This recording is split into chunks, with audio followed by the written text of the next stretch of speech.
say you're heading out on that road trip when all of a sudden, pre-collision assist with pedestrian detection warns you when it senses a potential collision ahead. And if you're slow to react, your truck automatically applies the brakes, which keeps you and this big guy here safe and sound. Nice.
Hello. How are you guys doing?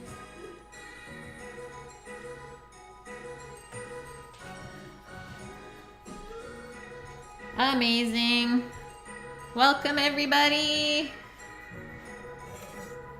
I love it. Thank you so much. That's awesome.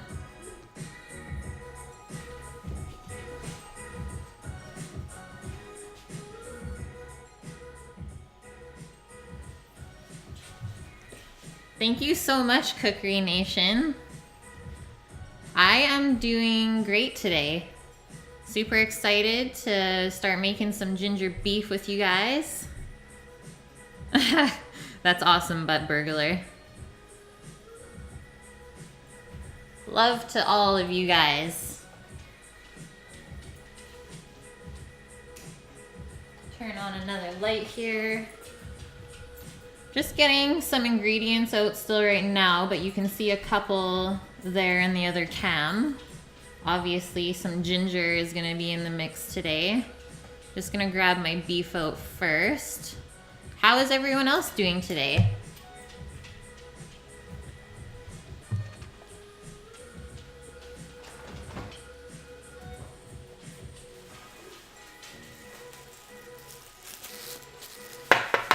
Yum.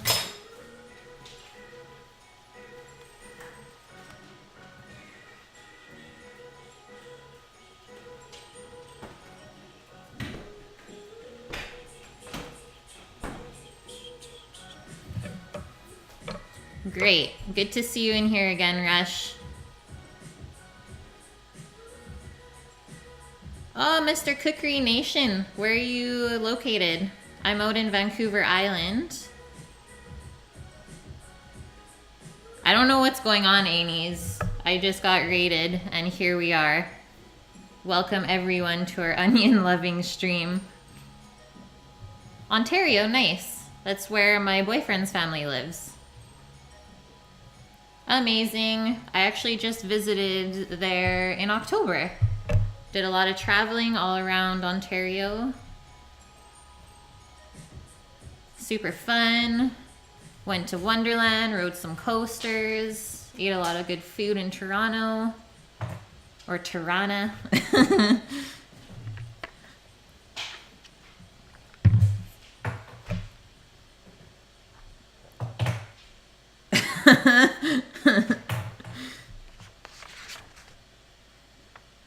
Okay, I just gotta get some oils out and some soy sauce and such for our Asian Cookery Day, and then we're gonna get started.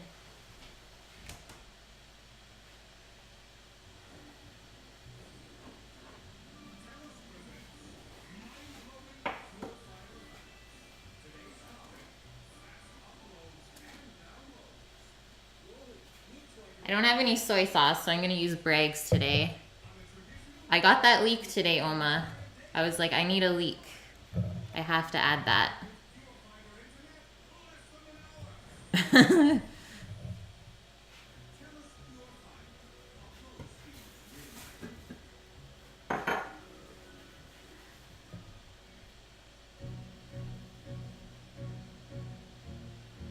Of course I deliver.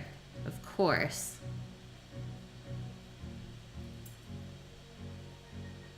I didn't even start any food facts yet, guys. I'm still getting all my ingredients out. It's kind of rushing around going grocery shopping today, but I'm here. I came in on time for you guys. Actually, let's just start. I'll start a little bit of stuff, and then as I go through the ingredients, whatever I'm missing, I'll just grab really quick. So, menu today.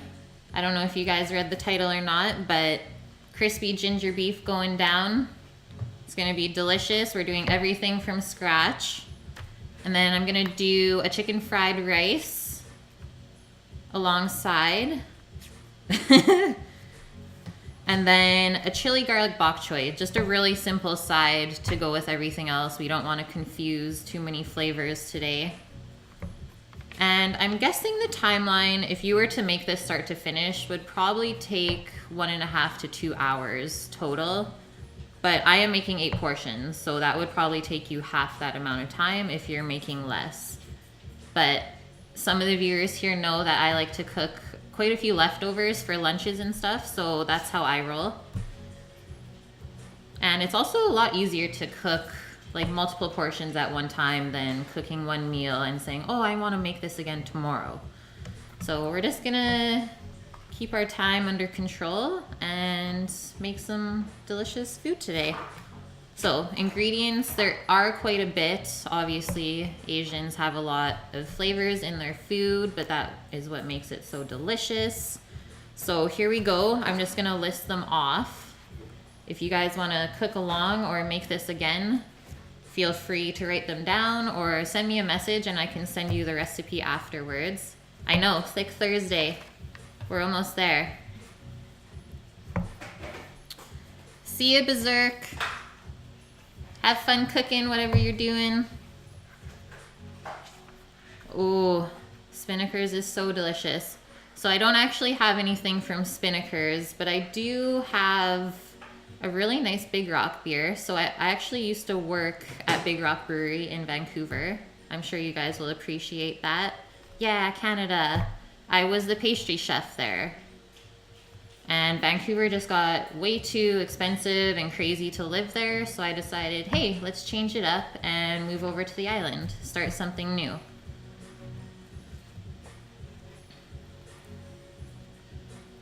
Yeah, super fun. I loved working there. So I'm actually from Edmonton. So small world, guys, but here we all are. So ingredients today, I have some beef. I picked up a sirloin roast so that I can slice it thin myself, but any type of beef will work. I chose one of the cheaper ones though, since we're gonna fry it. But by all means, if you wanna use tenderloin, go for it. That'd be delicious. Or even ribeye, but it's just a little too expensive for this dish.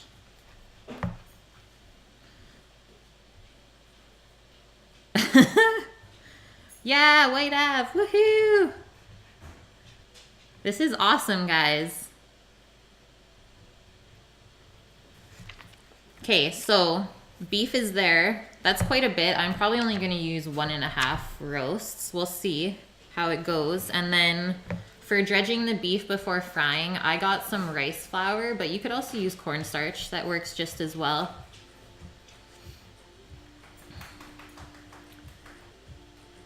Thanks, Rush. Have a great day. I appreciate it. See you again soon. That's amazing. And then I'll have to go grab some vegetable oil for frying, but I like to use just a plain canola. It has a really good smoke temp.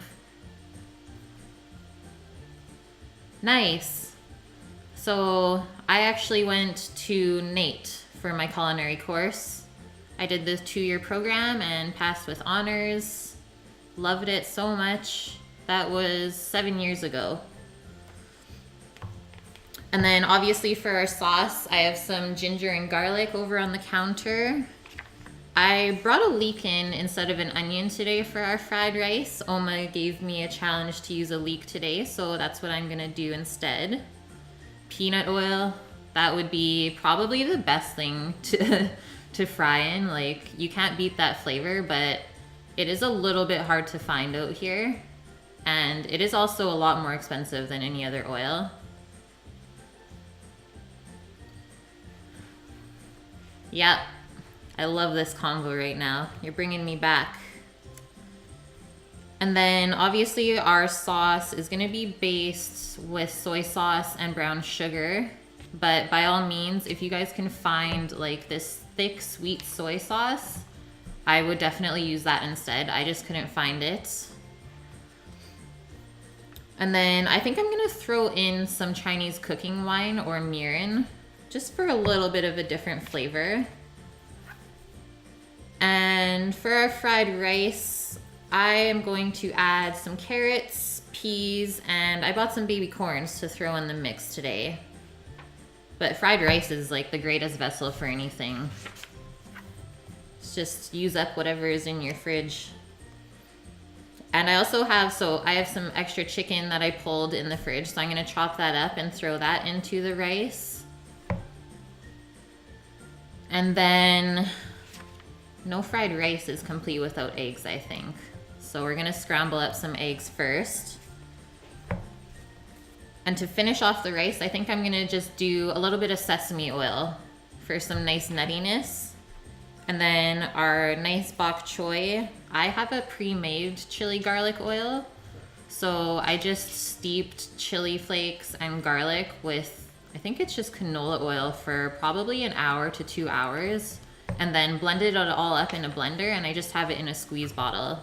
And that will stay in the fridge for probably ever. Yeah, Matt, the sun came out today. I had to. I had to put the tank top on. So, order of events today, because this is really important. Once we start cooking, we want to make sure everything just flows together. So, first thing I'm going to do is actually cook the rice and then spread it out onto a sheet pan so it stops cooking. And that way we can just fold it in to our other, I guess, add-ins after in the pan. Don't hide. Let the sun touch your face. I know, I saw you got a haircut. Sucker. And then after we cook the rice, I'm gonna start the soy ginger glaze because that's gonna have to steep for, let's say, an hour. We're obviously gonna taste it the whole way, but I'm gonna say an hour for now and go from there. Then while all of those things are cooking, we can slice up the beef and get that ready to go. I have some onion lovers in here. We accept onions here. And then once the beef is sliced, we're gonna make sure it's nicely dried off. So I'm gonna pat it down with some paper towels. Ah. Yeah, see, I got away from all that cold. Like, what is it today? It's 8 degrees out. It's super nice today. Some onion lovers. Wow, you had hail today? Yeah, so yesterday we had like 200 millimeters of rain. It was a crazy day for us over on the West Coast. And then once we're doing all of our veg, so I'll cut up the carrots really fine for the rice, same with the leeks. Then I can prep the dredge station for the beef. So pretty much just put the rice flour into a pan so it's ready to go. Yeah. Vidalia. I love shallots too. Super, super good. The boys actually challenged me to make an onion cake yesterday, so we're gonna see how this goes. And then once we got our dredge station ready for the beef, we're gonna prep our oil so we can put it into the pan. We can start it if we want, just make sure it's on low. And then we're gonna probably temp that oil so it's around 350, 375 Fahrenheit.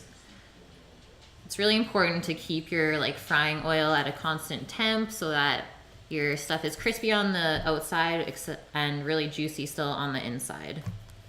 If you don't have a good oil temp, you might get really soggy deep fried stuff because it's just gonna soak up the oil instead of frying it.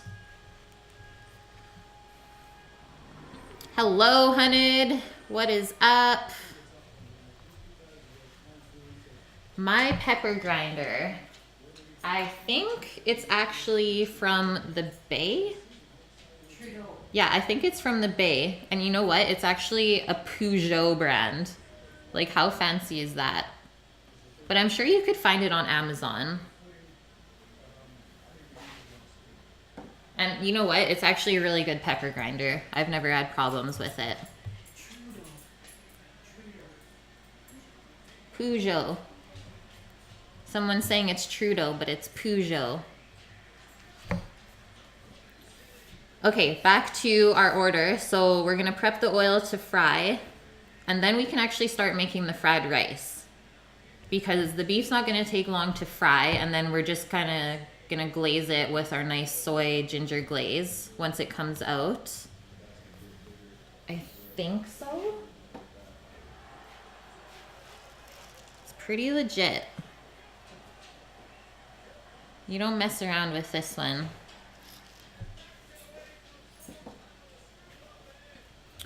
And then while the rice is going, we can start the bok choy. I'm just gonna steam it really quickly and then toss it with that chili garlic oil. So that will probably only take max 5 minutes. Doesn't take long to cook at all.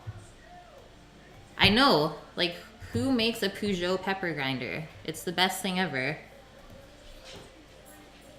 And then once we have our rice and choy done, those guys are good to just sit a little bit. And then we want the beef like to stay really crispy. So we're gonna do that very last, and it won't take long.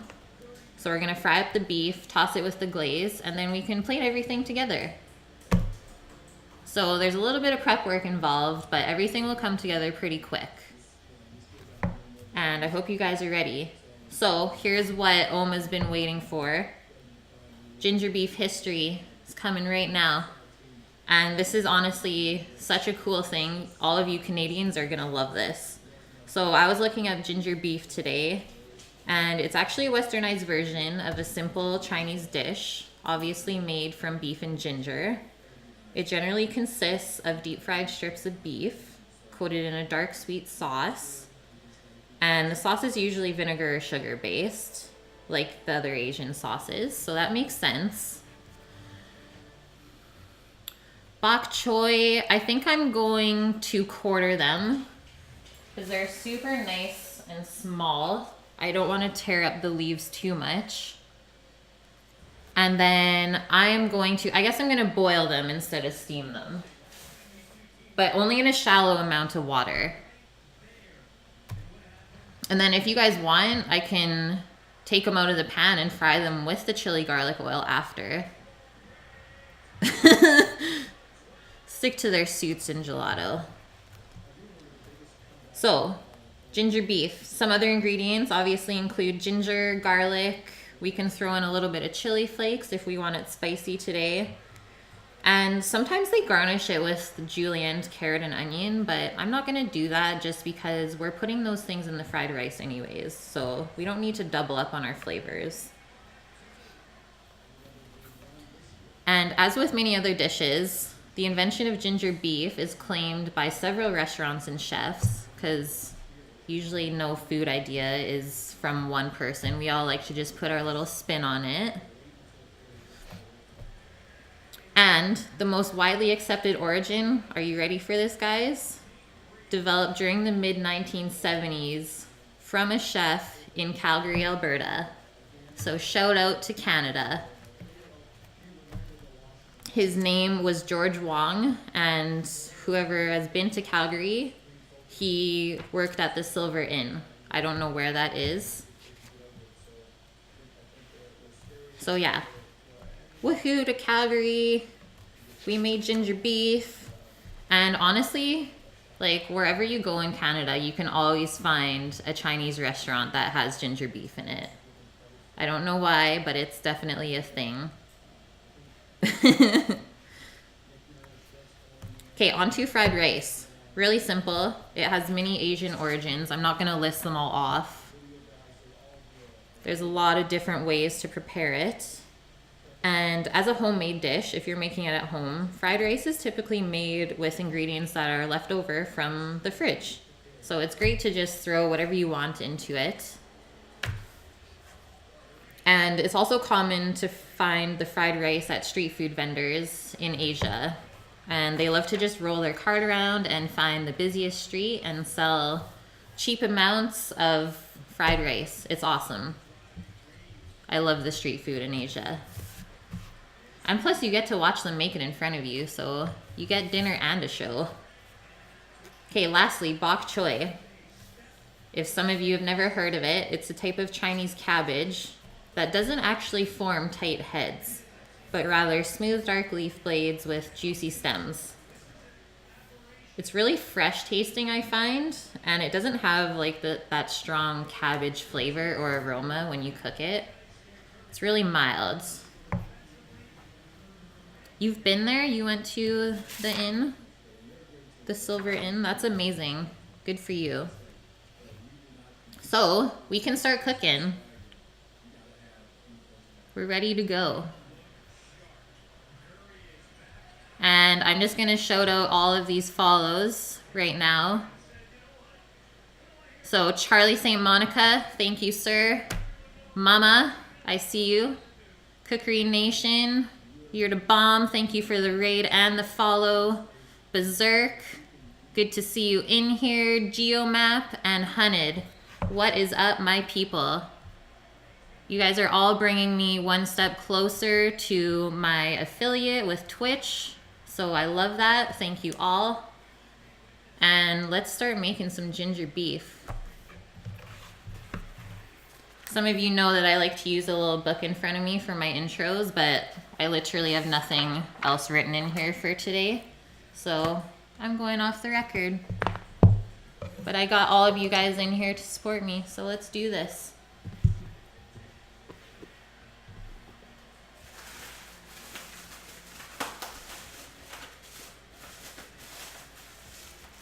So I'm gonna grab this beef here.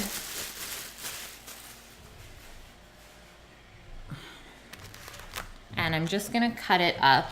I wanna get like the smaller chunk right back into the fridge, just so it doesn't start to warm up while I'm doing this.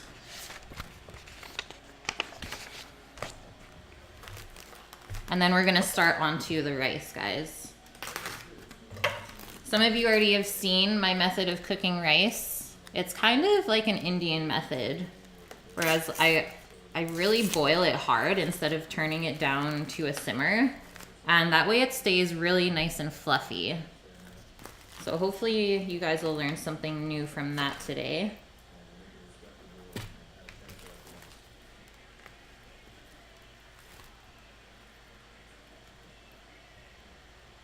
Sounds good, Cookery. Thank you again for the raid. Hope you have a wonderful meal with your family. Of course. All I'm doing right now is cutting it in half though. I'm not doing anything crazy yet. I know you guys love to watch me work with the meat.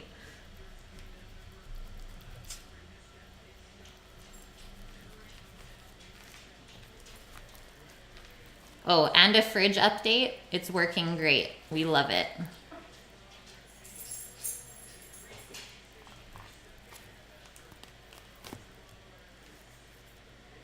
It's true. I think the old Italian people are like definitely cooler than the young Italian people. You can't mess with them.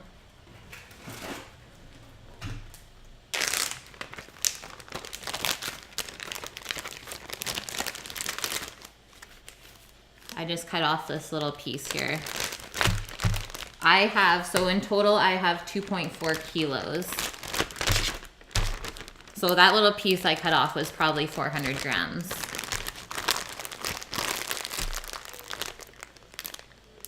I'm just gonna pop that in the freezer real quick.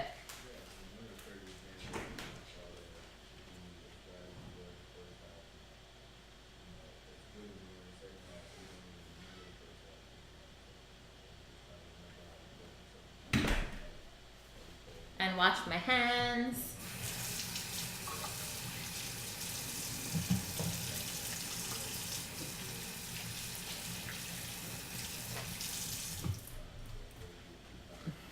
So rice. Let's make 2 cups today, which is gonna equal out to like 4 cups cooked. There you go. Love the conversions.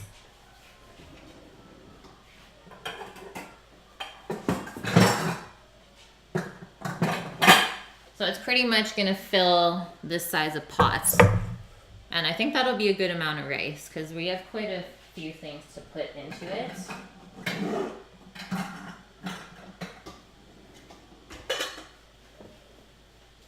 And then we're not gonna add the water to the rice right away. We are going to toast the rice up a little bit first and then add the water while the rice is really hot.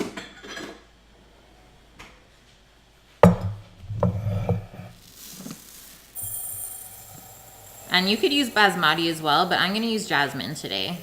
I really like how it boils up. It stays fluffy all the time.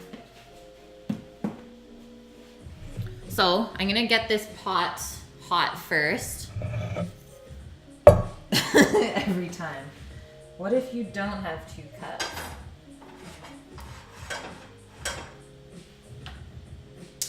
Well, then you just ain't ready, sir.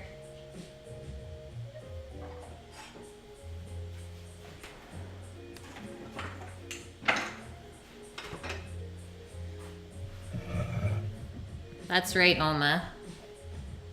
Oh, did you guys see that the founder of IKEA, he passed away? He was 91. Crazy billionaire. So I'm gonna switch the camera to the stove now. Sound good?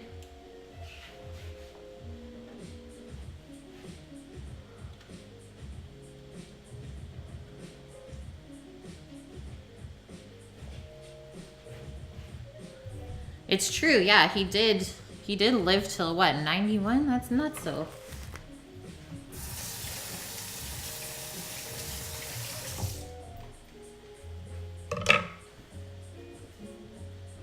Okay, so rice is going. If you wanted to add a little bit of extra flavor to your rice, you could cook it with the veg stock.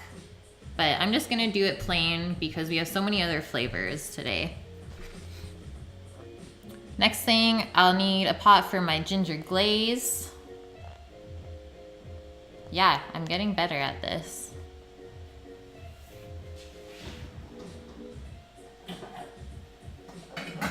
So I'm just gonna use a little pot. Like, you don't need to make a ton of glaze, but by all means, if you wanna make like a liter of it, it'll stay in the fridge for a long time.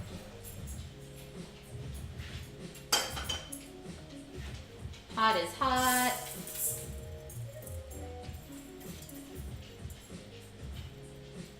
How do you know when the rice is toasted? It's gonna start to turn opaque. And the kernels will turn like a more white color. So that's when I know I can add in the water.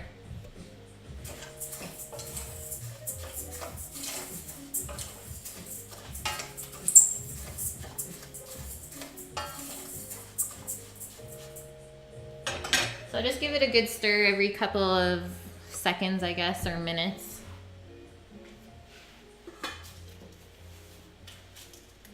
Two things we'll need for our glaze first though is some ginger and garlic. I don't really have a recipe for this glaze, so I'm just gonna wing it with you guys today.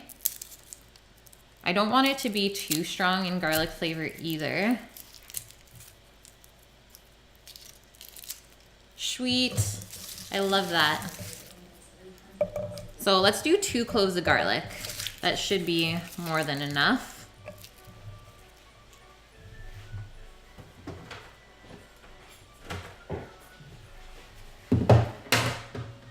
And then I'm gonna break this in half. And I think that might be enough ginger, actually. Let's do like this amount. Do you guys wanna wait on it? I can weigh it. So once I peel it, it'll probably be 100 grams of ginger.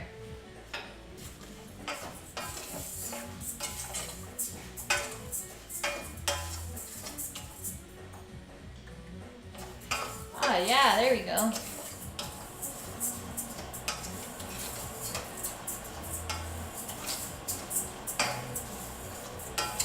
The rice is getting toasted.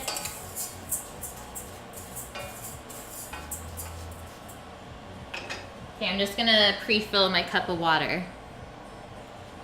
Yeah, get that onion countdown rolling.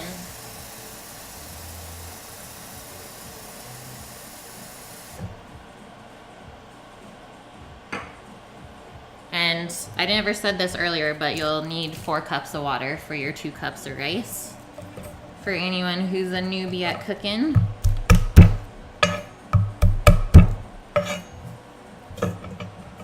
And I'm gonna turn the cam down now so you guys can watch what I'm prepping. It's like the best part.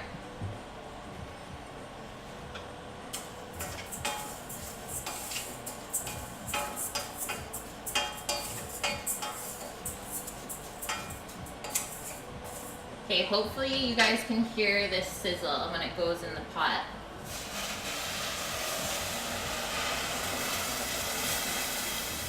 And it's gonna bubble like crazy, but that's exactly what you want. It's almost creating like mini volcanoes in the pot. And like those little air pockets are gonna like make it really nice and fluffy by creating those pockets of air. If that makes sense, like I just repeated myself, but you don't want to stir it now either. So just leave your rice be. It's just gonna be chilling over there, and don't turn the pot down. Thanks, sir. These are my crazy zombie pizza leggings.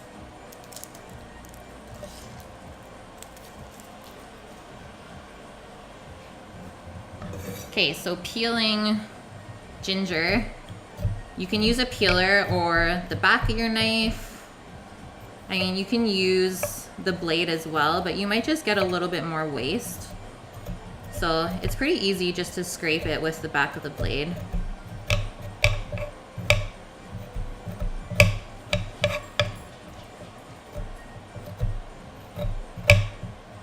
And I'm just doing this because I don't know where this piece of ginger has been.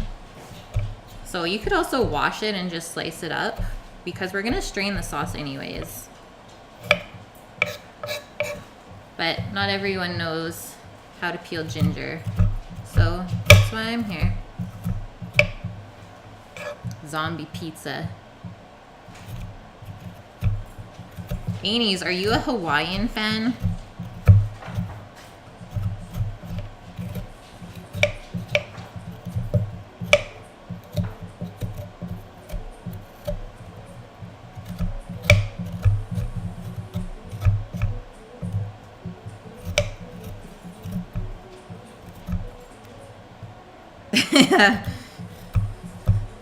Yeah, this is a good finger smell, guys. It's allowed.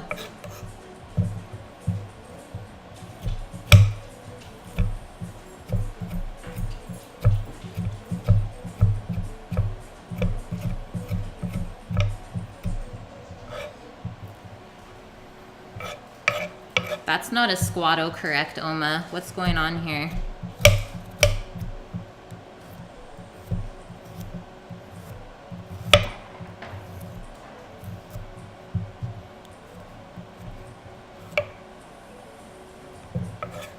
Yeah, Hawaiian is my favorite kind of pizza. I just cut that there because it's like a little butt. Ginger butt.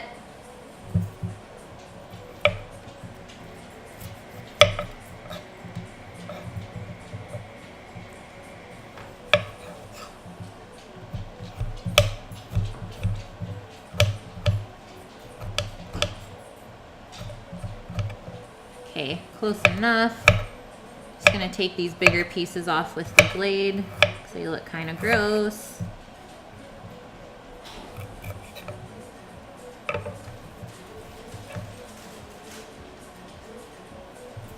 Touch keyboard. Interesting. Oh, guess what? I downloaded Fallout 4 today. It's gonna happen. Okay, so this garlic that I smashed, that's okay to just go in like that. But to get the most flavor out of your ginger, I'm just gonna slice it thin.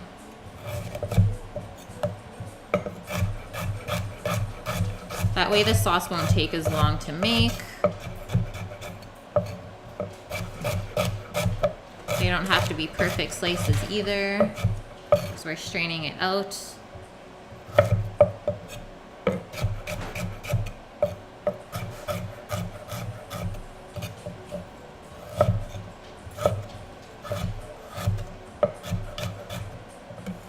Okay, so there's my ratio.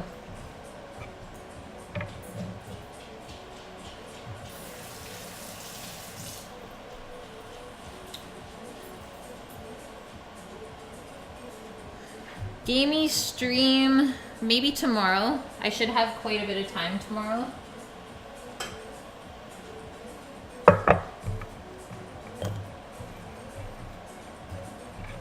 I'll let you guys know for sure. It'll be on the same like username though. So this is gonna go into the pot And I'll pour all my other stuff here in front of the camera. I know you guys love that.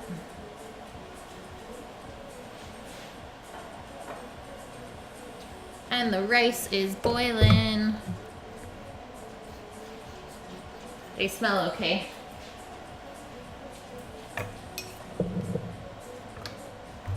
Okay. How much soy sauce?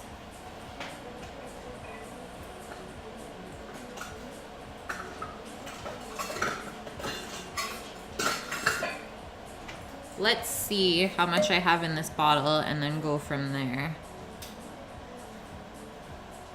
So that's a cup.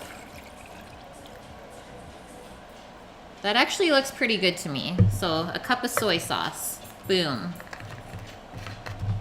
Because we don't really have to reduce this sauce. We can thicken it up later with some cornstarch slurry. I'm clicking the link. I clicked it. You won't get the ban from that. You're fine. Hey, do you guys see? I wish you could see the crazy rice right now. See how it's like creeping up the side of the pot? That's exactly what you want.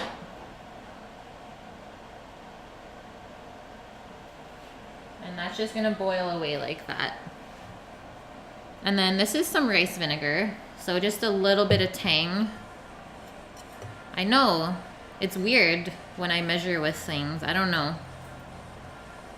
So let's do a 1/4 cup of this. So rice vinegar. You could use whatever vinegar you want though. That doesn't really matter at this point. And then Chinese cooking wine, also known as mirin. So let's also add a 1/4 cup of that. And then the next thing to go in will be some sugar. And I'm gonna choose brown sugar. At least 20 cups in this recipe. Creek rice.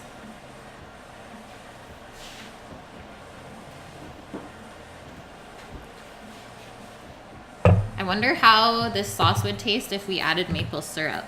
I feel like that'd be interesting.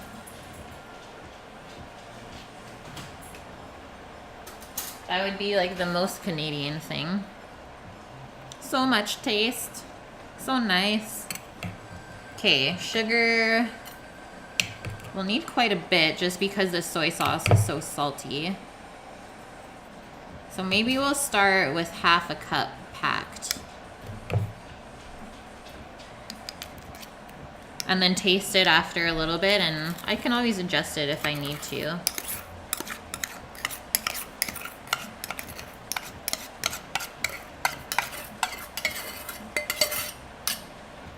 Yeah, you guys are mirin. For sure.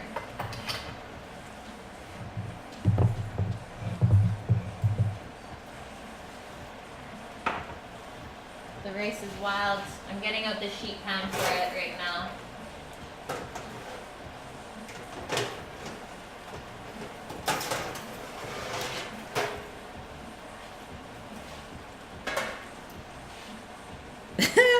It's bubbling everywhere.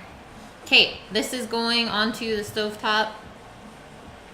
And I'm gonna turn that, let's say up to a boil, and then let's turn it back down to a really low simmer.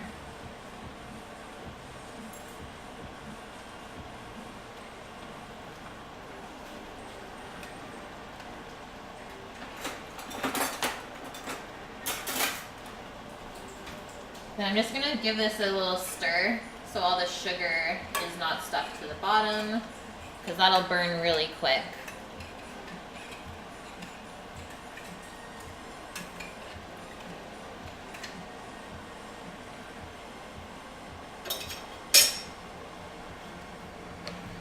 Okay, next thing we are going to move on to our beef. So I am going to use a different knife just so I don't have to wash that one after.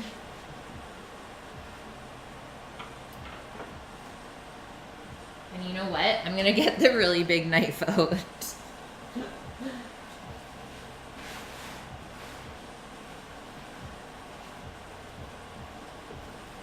Ready for knife bag tour again?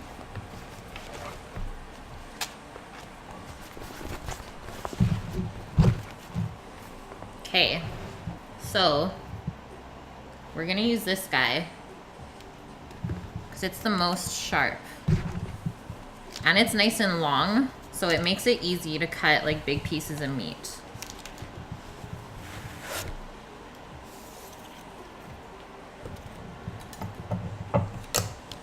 Early bed plans my butt. You guys are gonna learn how to make ginger beef. You're not going anywhere.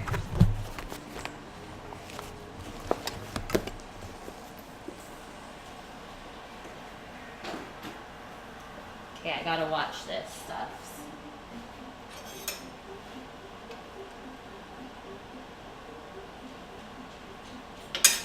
I always just kind of scoop a little bit of the rice to the side to see if all the liquid is gone. That's how I check it.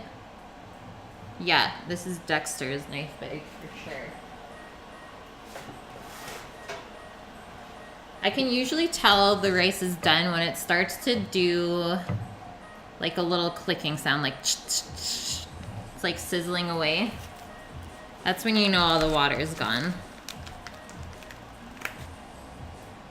Okay, my beef is just over here beside me, but I'm not going to start it yet until I strain that rice out.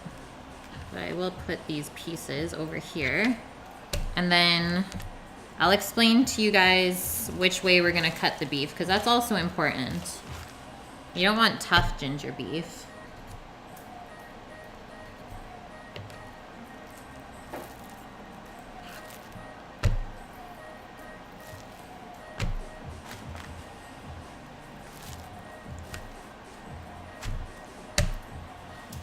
Okay, just washing my hands real quick.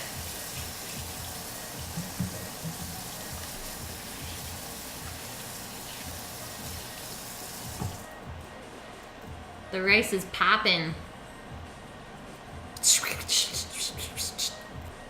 Here, I'll take the pot off and you'll hear it. It's like sizzling.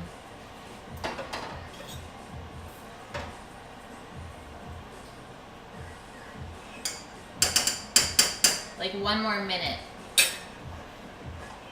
It's just a little bit too soft still. Nah, it didn't click as much when I pulled it off. It's not fair, guys. It's not fair.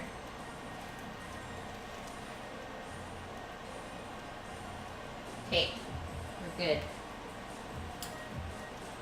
Now this is gonna go onto here.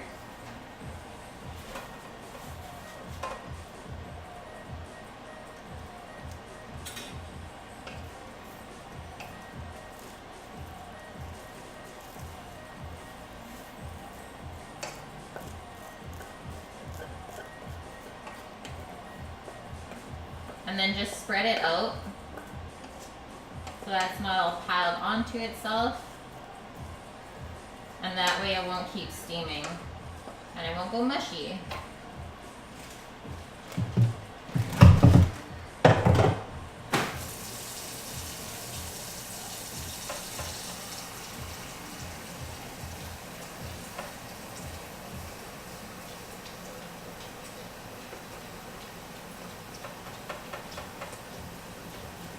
Some steamed rice.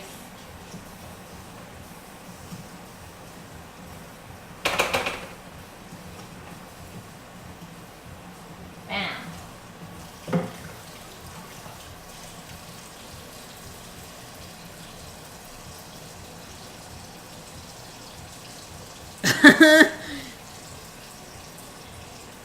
There is a zombie burger on there too. You crazy kids. Okay, you guys see my little sauce is starting to boil too. I'm gonna turn that down just so I can focus on cutting the beef. Don't have to watch it. Okay. So, first things first that I can see on here is this thing of sinew or gristle. So I'm gonna trim that off first. And then this other side, that's just fat. There's no gristle or anything, so we can leave that on. That's just gonna be flavor. And then, so you can kind of see the meat grains here, how they're all kind of running this way. And then these ones are all nicely small and formed. So we know that we're gonna slice it down this way against the grain and then slice those into thinner slices. And that way we're still gonna have nice and tender beef.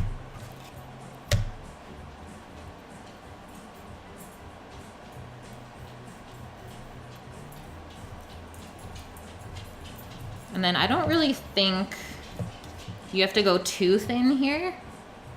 Oh, there's that piece of gristle that I said I would cut off.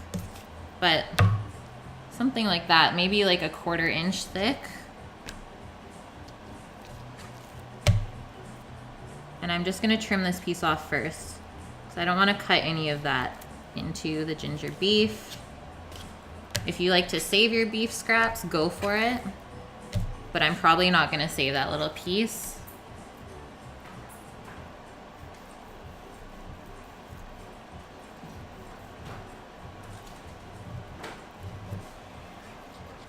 And I think you can also buy like pre-sliced beef in the supermarket if you don't want to take your time to do this.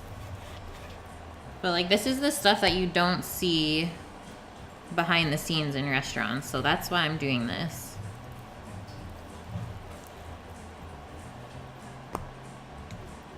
And you know what? This piece is just being annoying, so that's going goodbye.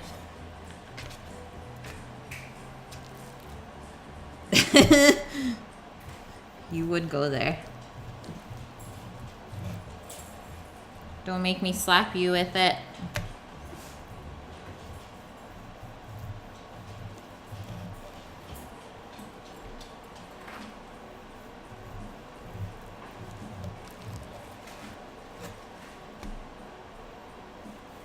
And if anyone's wondering what type of knife this is, it's called a scimitar. Kush would like the leftovers. So we've tried calling her by that name, and she doesn't actually respond. But somehow she responds if we call her like Poopster or something like that. But Kush isn't sticking, I don't know why.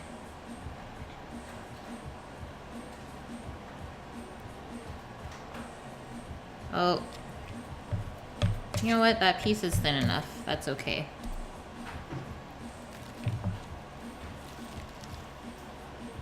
Next one. So this one I have to do a little bit more work to. You can see there's a lot more sinew. So right here, that's all gonna be cut off. And then you can actually see like where the muscle separates. So I'm gonna do that as well. Just because the meat grains in the different muscles always go different ways. So you can't just assume that all the grains are going the same way and slice it up. So we're gonna start by taking off this piece.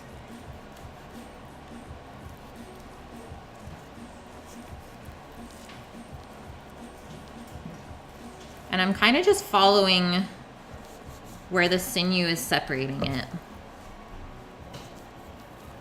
Beef is actually pretty easy to butcher.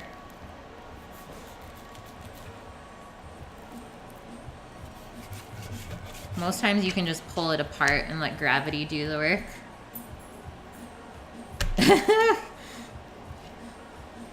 So now I have easier access to this crappy piece that we can cut off.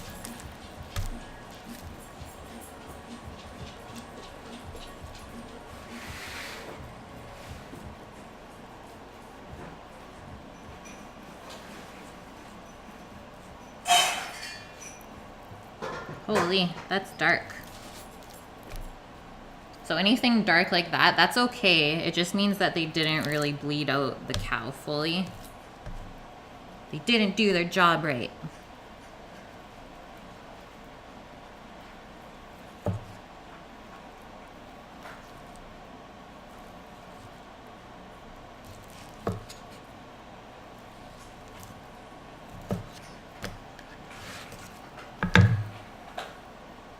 So there is some usable meat on here. I can trim that up after. And then I'm also gonna just take this stringy piece off.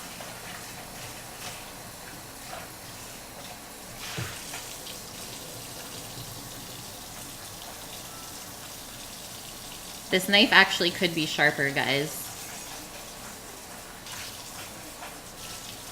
I haven't used it in a really long time.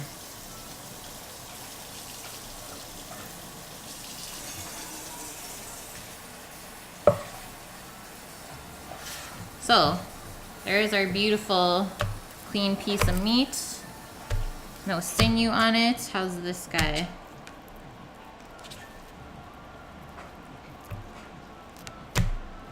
If you're unsure, I always just kind of feel around it too. And if you feel like any hard parts, that's where you know you'll cut it off.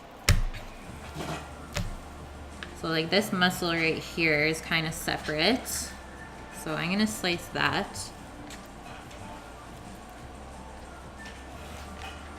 And I'll slice that up after.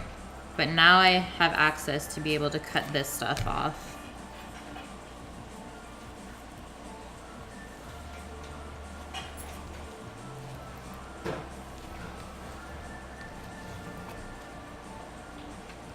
So now that opened up this whole muscle right here as well.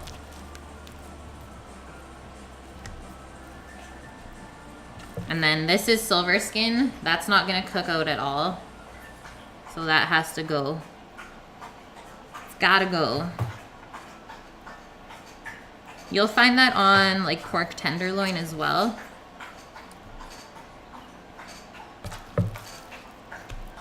And I just wanna take a peek at this sauce. So it's boiling away nicely.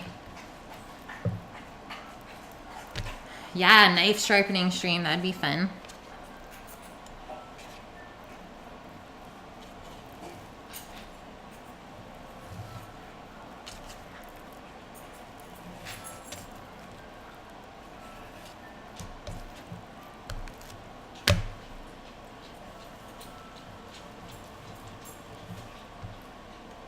Okay, almost there.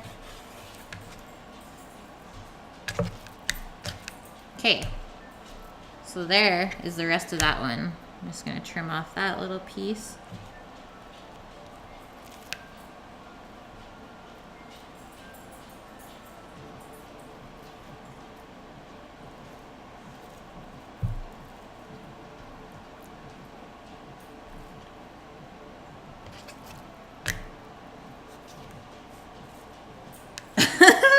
In RuneScape.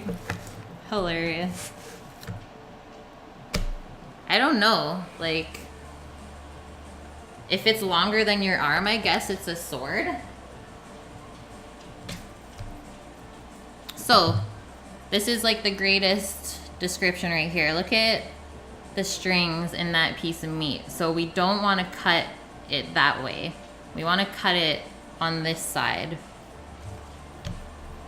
So they're gonna be pretty small, but we have to, just so it stays nice and tender.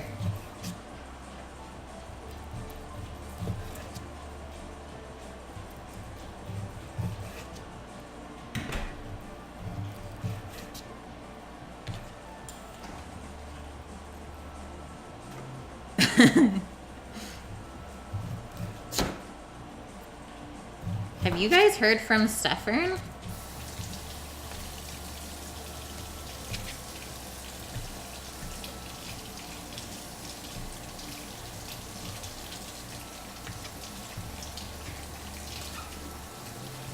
Hey.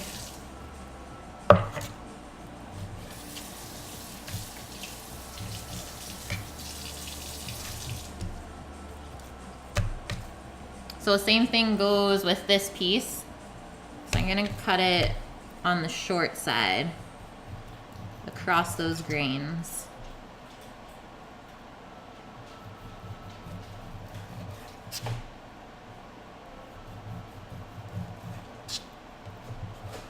That piece is gonna be really good. There's lots of good marbling in there.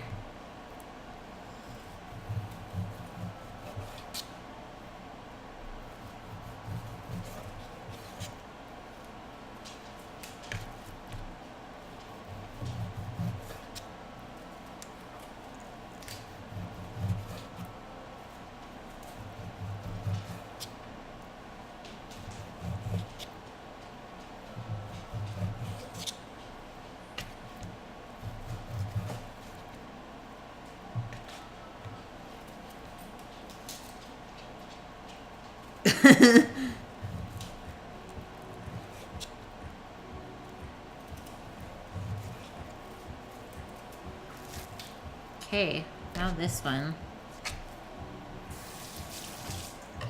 So, let's look at this side. So all the grains are going this way, so we have to cut it this way. They usually do butcher it properly for you, but I always just like to check just in case, because there was one time that I got screwed over.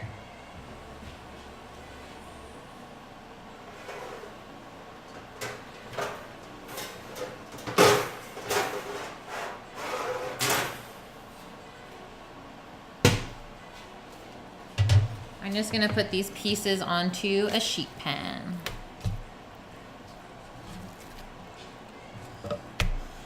And let's start from this way.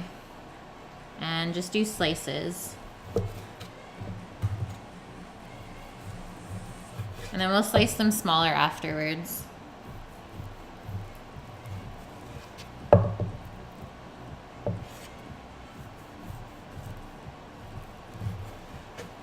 And once again, this was a sirloin.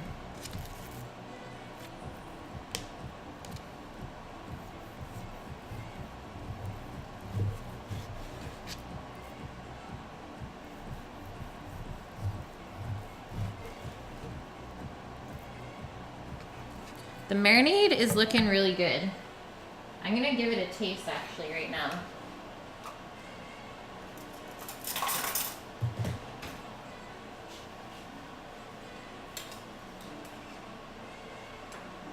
Smelling gingery already.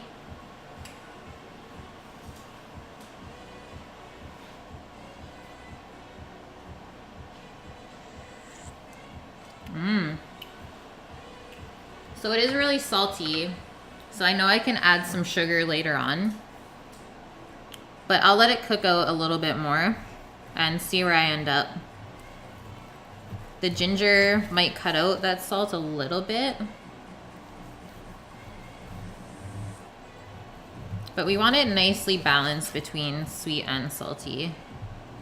And then I'm not gonna add the chili flakes till the end either, because those will make it really spicy if we cooked them all the way through.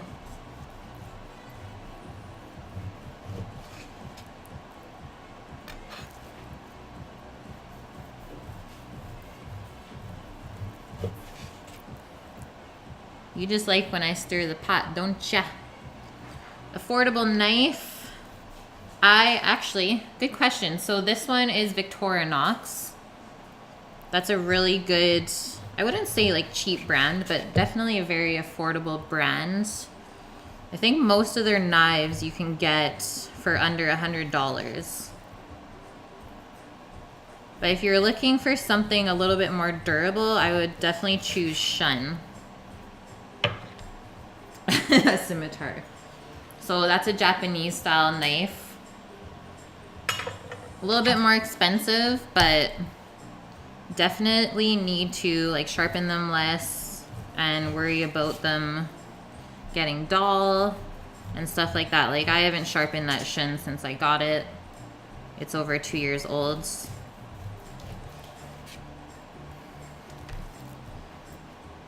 Another brand that's popular is Henkel or Wusthof. I'm not a huge fan of the European knives. I will still always choose a Japanese blade. So that's definitely up to you, but all of those handles feel different. So I would say buy your knife based on how the handle feels in your hand, because you want it to be comfortable when you're using it. And this little piece here, yeah, up there. I'm just gonna flip it over and slice it thin, and those will be good to go.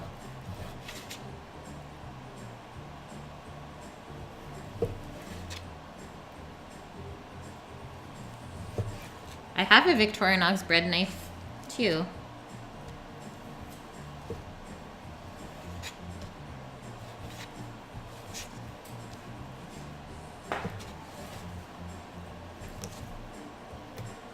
Okay, we're getting there. Just an hour of meat cutting. But except now it's gonna get easier because we can stack a couple pieces of meat on top of itself and then cut them together.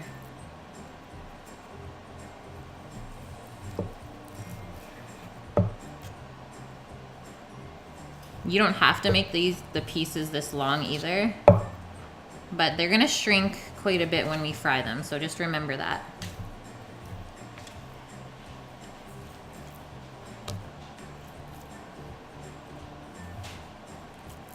Well, you know me, Oma.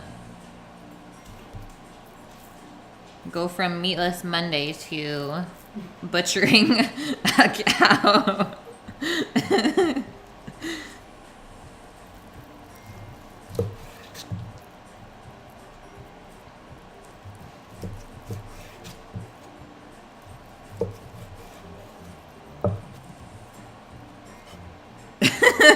Right? I make up for it all in one day. What can I say? But this isn't all just for me. This will probably make like at least 10 meals, not 8.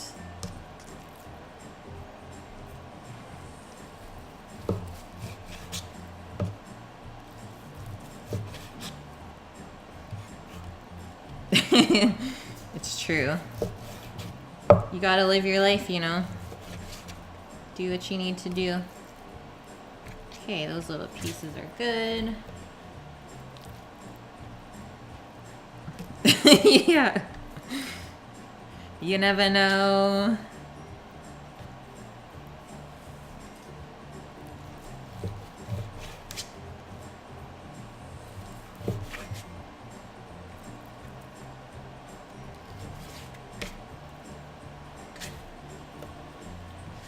Okay, we're getting there.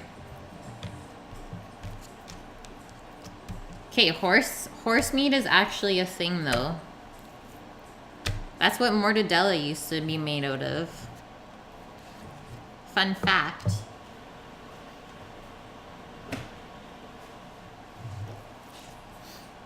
Children. If they misbehave, I just might.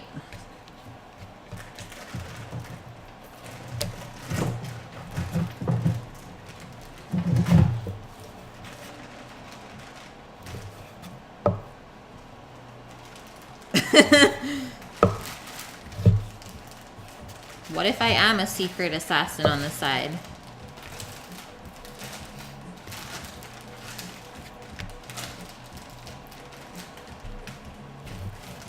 Just getting myself ready for the fallout, you know?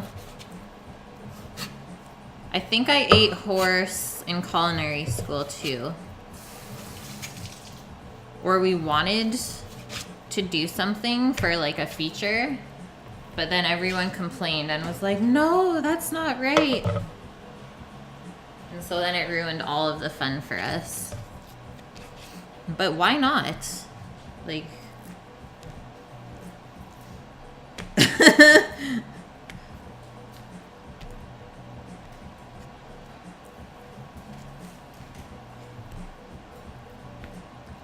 My knife bag is just like my little toolbox.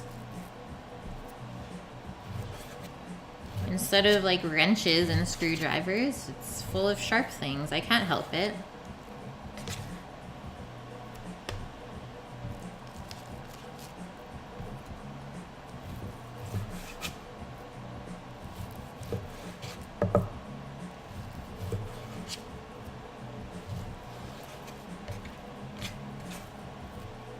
Yeah, that's for sure ginger beef for like 10 people.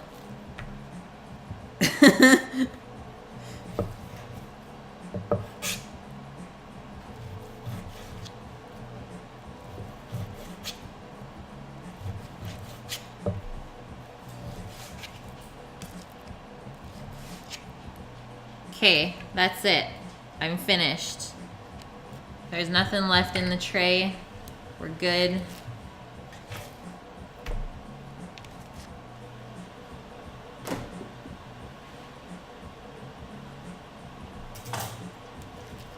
The tray of meat is complete. Those are Kush snacks right there. I know, it didn't take me that long, did it? Plus, it's always cheaper to buy a whole piece of meat and cut it yourself than to buy it pre-done. Just saying.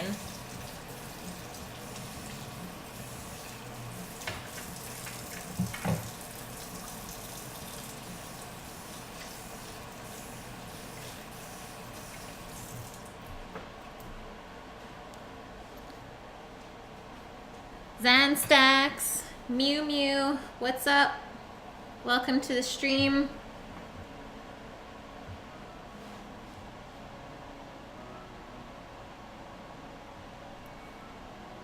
Yahtzee, thank you for the follow. I missed that earlier. So meaty completey. It's actually not super wet, but I'm still just gonna press it out with a paper towel. That way all of our rice flour will stick to it really nice and it won't get like goopy and gluey. And then I think I'm also going to season the beef just a little bit before we dredge it. But just a little bit because the soy glaze is really salty. Pat it.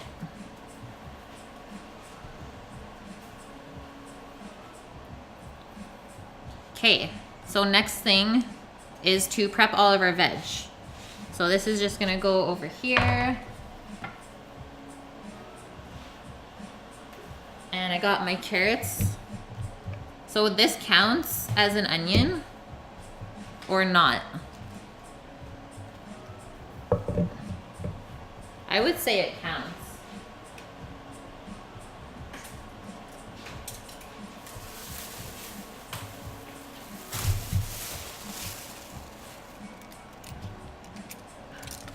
Look at this little guy. It's growing again. It doesn't count?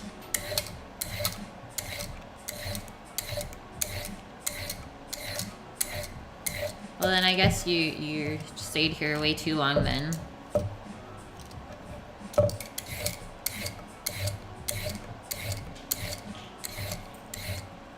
But it's from the onion family.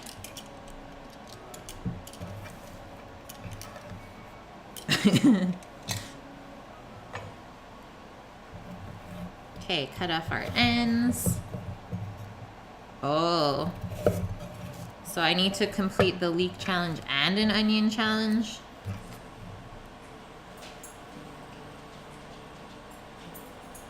Oh. Kush is like, hey.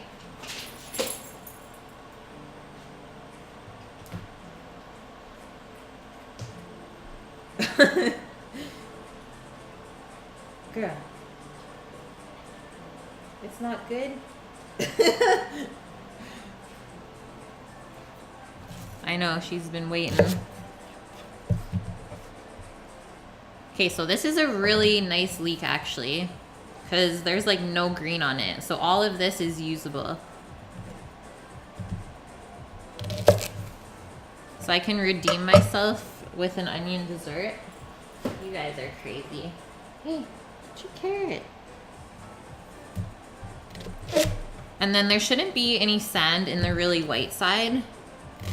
But on the more green side, I'm just gonna wash the leaves. So I cut it in half and there's usually a lot of sand in between the layers.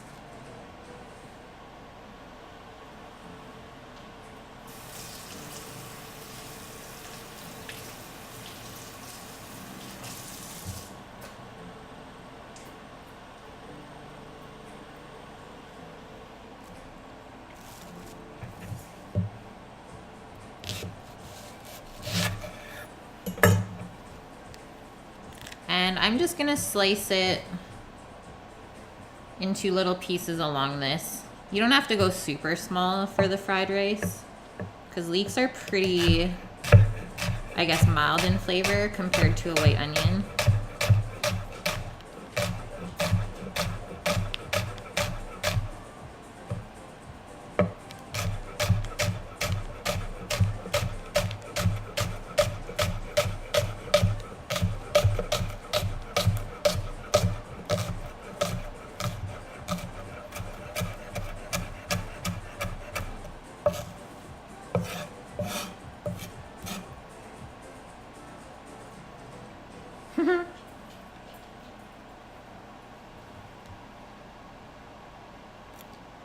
Zantax, thank you for the follow. Hope you're enjoying our crazy stream so far.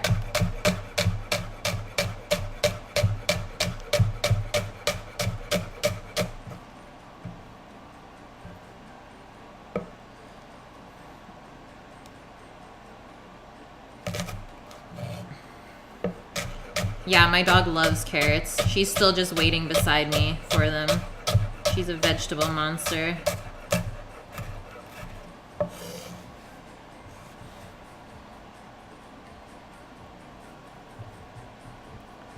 So new challenge is the onion dessert still. Should I make a souffle on stream? I'm crying though.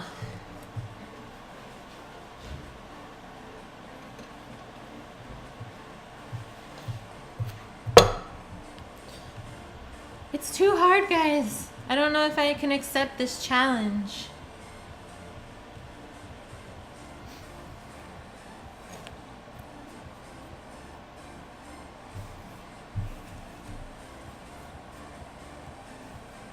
Guess what I have in the fridge? Asparagus. And they're so nice. They're like thinner than my pinky. Super fresh. I was like, I have to. Okay. Onion dessert challenge. Noted. I need to try our glaze again. See if it's transformed into its gingery goodness.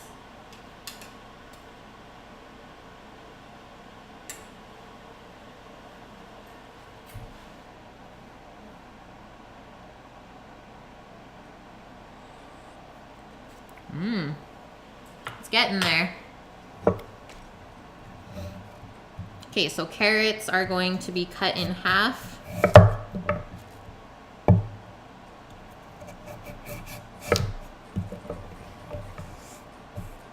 And then I'm gonna do not like a super small dice on them, but more like a medium dice, I would say.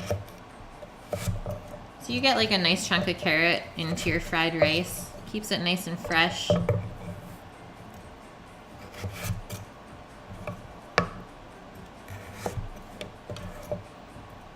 Carrots are like one of the most challenging things to cut consistently, I find.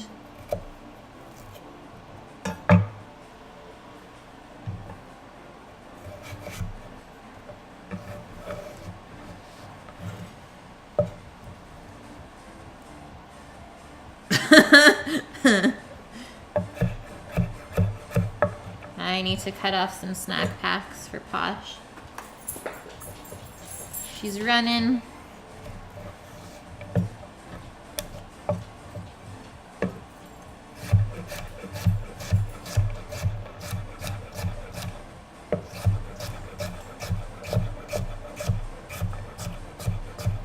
What is your guys' favorite thing to put into fried rice?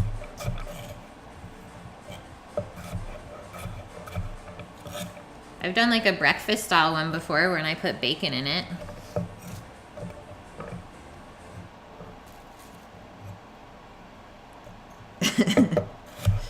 Thanks for being honest.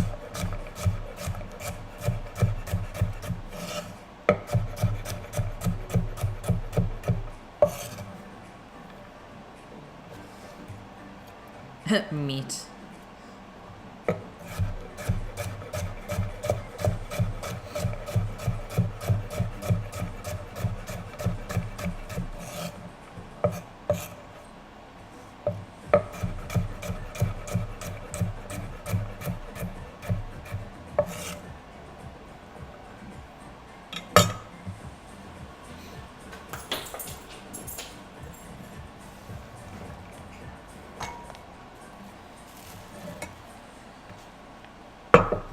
Yeah, I always like to season with my tears.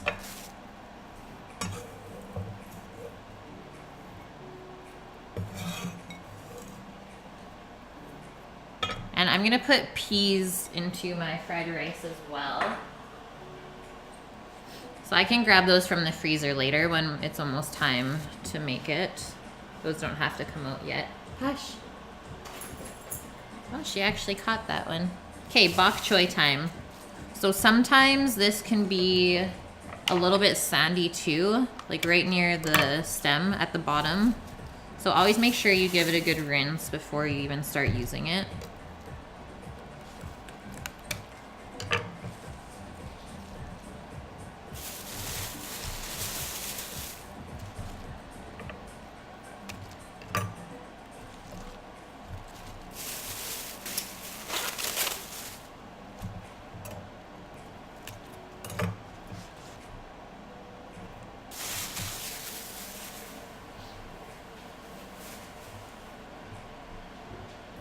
Okay, the last carrot snack. That was a good one. They're like so shiny. Like it doesn't even look real. So nice. White and green.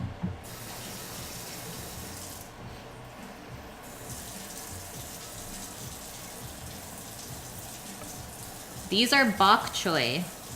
So an Asian style of cabbage that doesn't grow into like tight leaves. It stays nice and open. And then this part is like really nice and juicy and tender. And they soak up a lot of flavor. So anything you season them with, it'll just make it taste so much better. What? That's amazing, Xanatax. So tomorrow will mark the day that I have lived here for a month. So I'm still fresh. But I was in Vancouver for 3 years before this. I just had to get out though.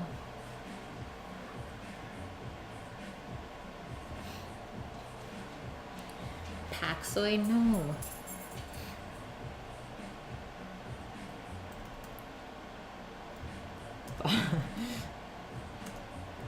I'm not angry. I just had caps on. That's awesome you were born here. Pak soy. Yeah, you nether folks. Okay. Coal is needed.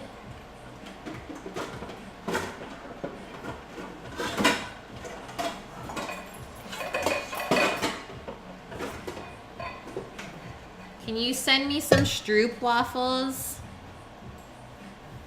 Oh yes, I'm settling in here very nice already. I love it. So, the choy. Smaller ones, I'm just gonna cut in half. So I love how beautiful they are inside.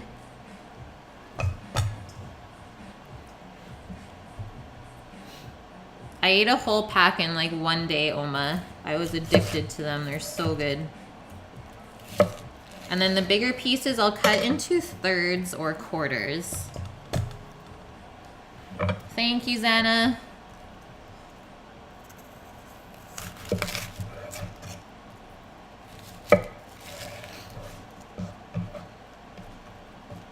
If you're ever in the area, let me know.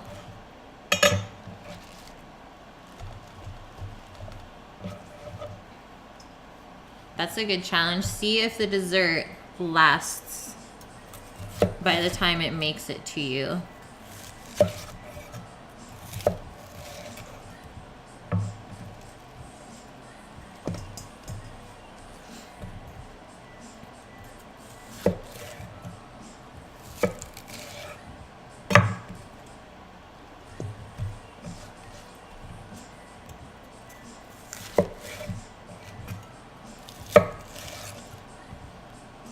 I honestly think this is the nicest bok choy I've ever worked with.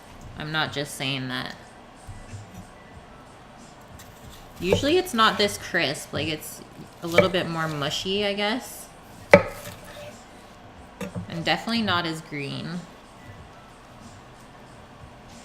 Like there's even nothing brown on the stem. Like I didn't even have to cut anything off. It's fresh, fresh.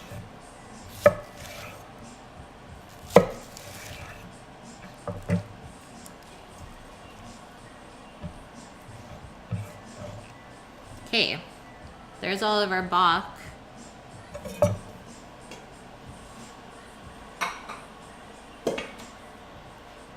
And I'm just gonna clean up this board a little bit.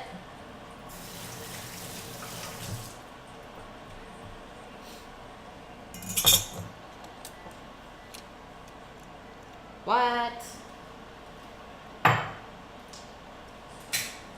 Do you have special ice cream there or something? Plus, that's so expensive to send ice cream. Are you nutso?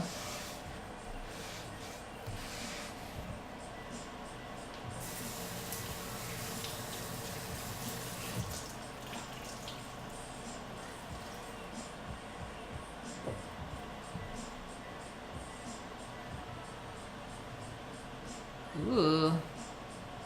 The luck of the Irish. Okay. So all veg is done. So we're on our 4th step. Now I can prep the dredge for the beef. So my rice flour. If you guys don't have that, cornstarch works just as well. But I definitely wouldn't use flour for this. I mean, if that's all you have, go for it. But the rice flour or cornstarch makes it so much more crispy. That's the little Asian secret.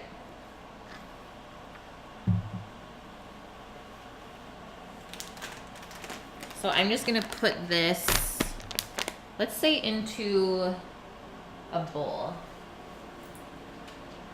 I think that'll be the easiest way.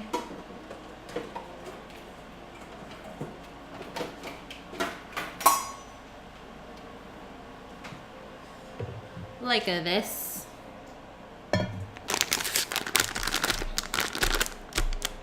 And then always start with a little bit of flour that you think you'll need, so you can add more rather than like adding all of it and then having to throw out a bunch.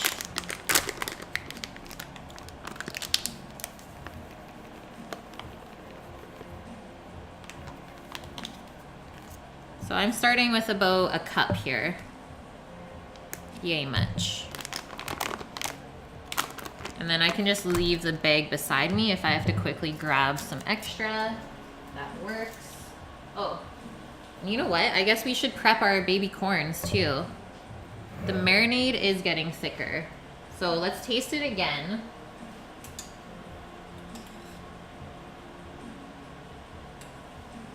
The ginger is already turned really dark, so I'm guessing that almost all of the flavor is into the sauce. So let's see.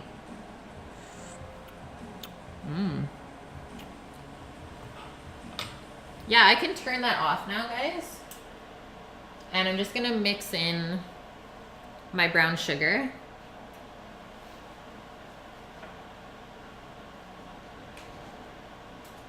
So I added a half a cup earlier to the 1 cup of soy sauce. So I think I'm gonna do maybe a 1/4 cup more. And that would be packed. So probably that much. And see if it balances out.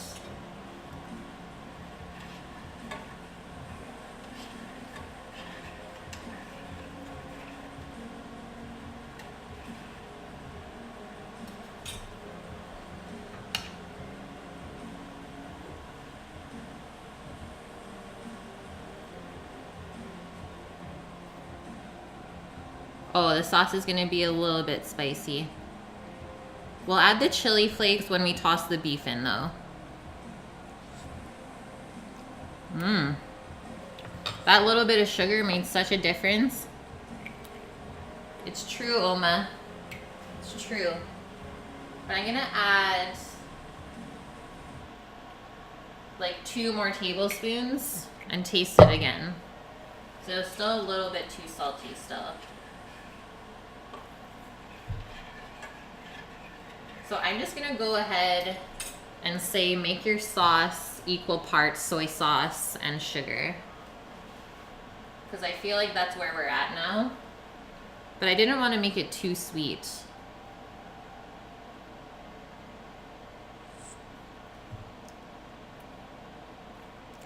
Yum. That's delicious.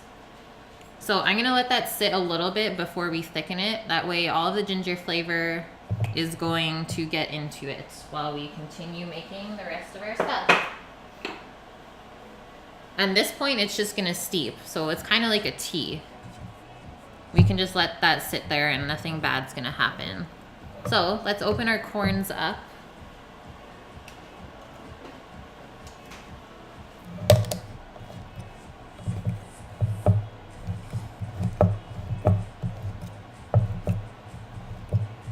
And I'm gonna slice these into little discs, I think. So whenever you're making fried rice, you always want your add-ins to be around the same size.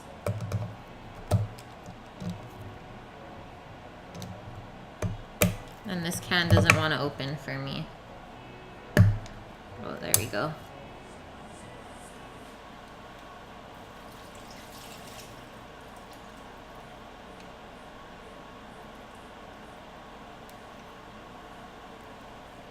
Has anyone ever used like the juice from the corn cans?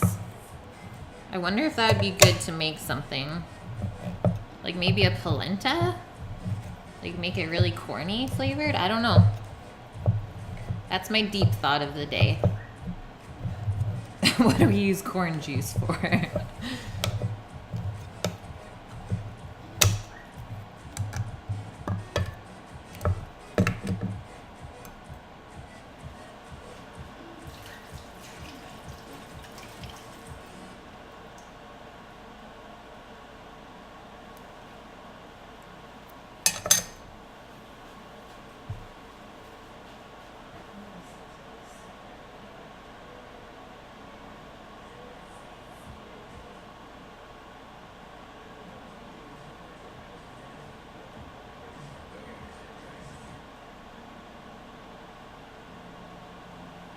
I had to turn that song up because I really like that song.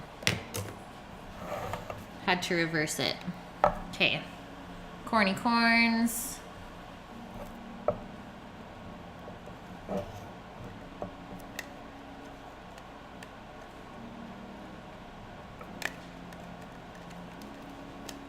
feel like this is a lot of corn to add in.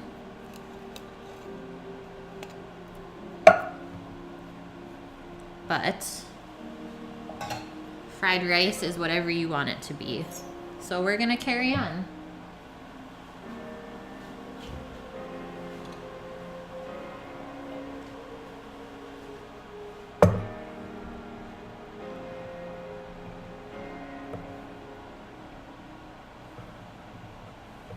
Sounds good, Anies. Thanks for staying up late.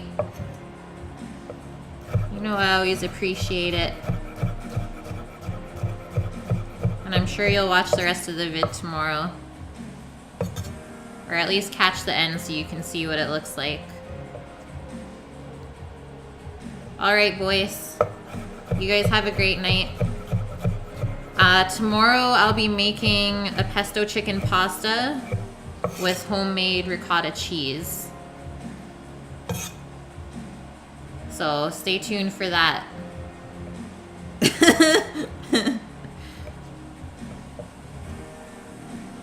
Stay thick, my friends.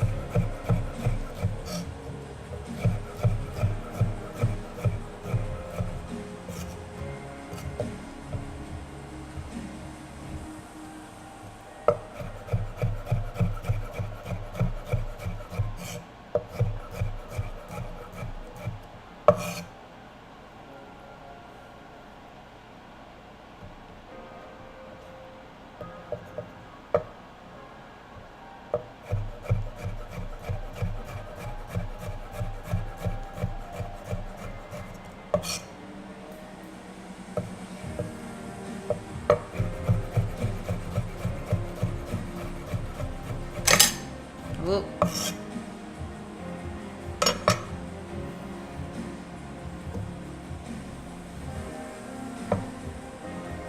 I don't think I'm gonna cut up this other can of corn, because this is the same amount of carrots I cut.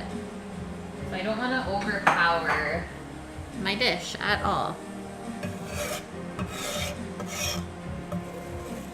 But those will stay good in the fridge for quite a long time. And now I definitely have to try and use them up somewhere.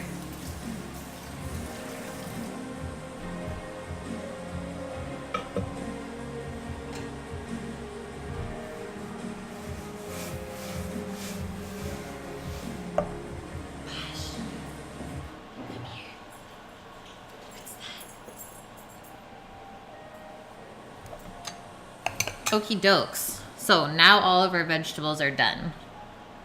So next thing I'm gonna do is prep our oil for frying. So I'm gonna get a nice big pan out for that. I'll lower this a bit. Something deep enough that your oil's not gonna go over when you put the beef in.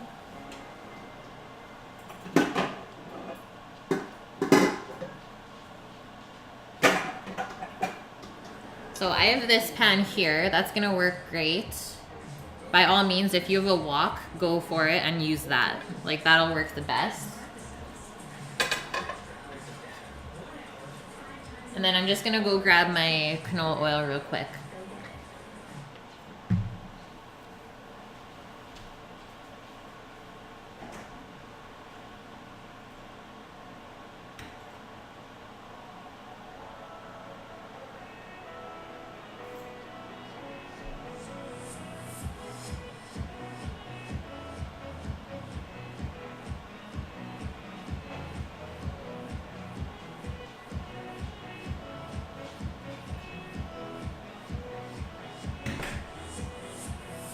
What?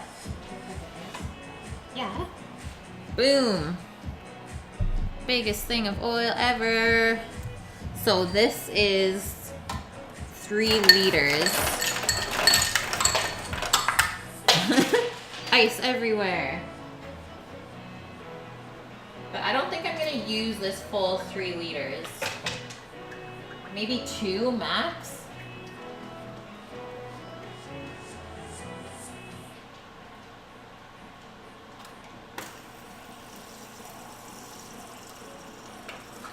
So I'm just gonna fill my pan up just under halfway. Don't ever fill your pan full of oil because that's gonna go over on the stove, and if you wanna know what happens, there's some really good parody videos on YouTube. Yeah, fire for sure. Okay, so I'm actually gonna turn that pan on. I'm gonna start at a medium heat and then I'm gonna temp it after about 5 minutes. We're looking for 350 to 375 Fahrenheit. That's like the typical temp of a deep fryer oil in a restaurant.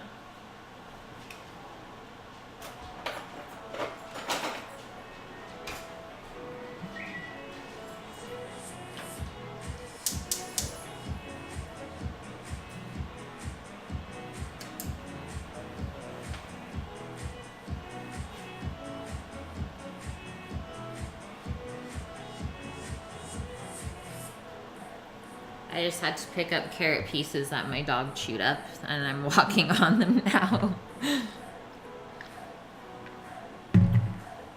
Okie dokes.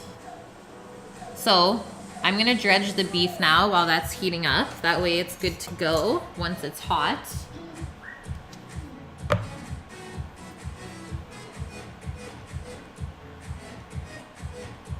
And then I'll get another sheet pan to put the dredged beef onto. I'm just gonna put that beside myself here.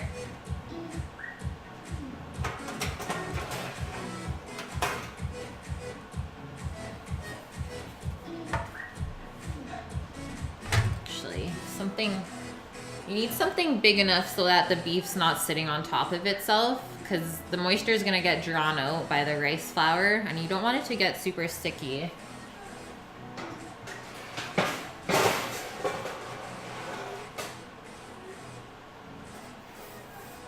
So something like this, pretty big one. We got quite a bit of beef here, so.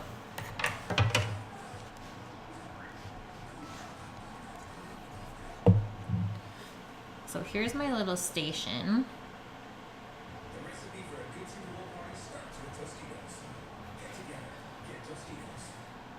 And honestly, the sauce is pretty salty still, so I'm not gonna salt this beef at all before we fry it.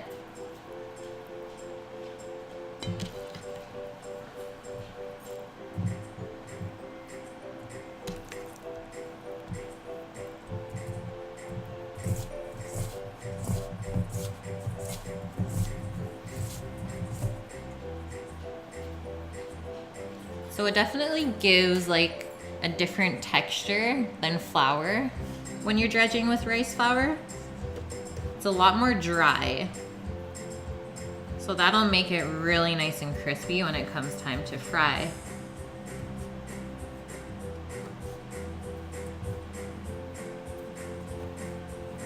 Cornstarch will do the same though too. It's just a different like texture of powder, I guess. Very, very different. This is a more like grainy, I guess.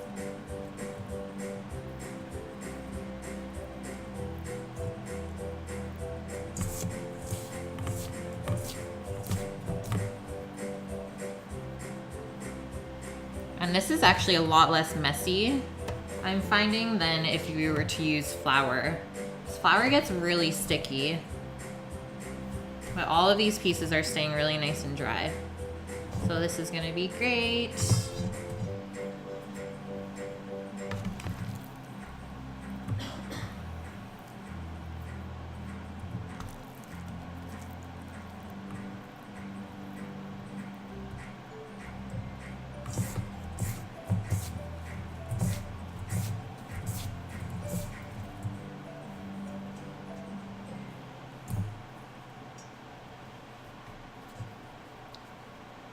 If you don't want to deep fry this though, you could also just stir fry the beef with the sauce. It would be just as good. But I like the different texture contrasts from deep frying it.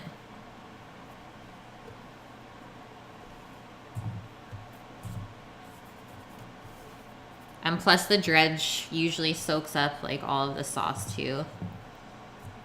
We like it saucy.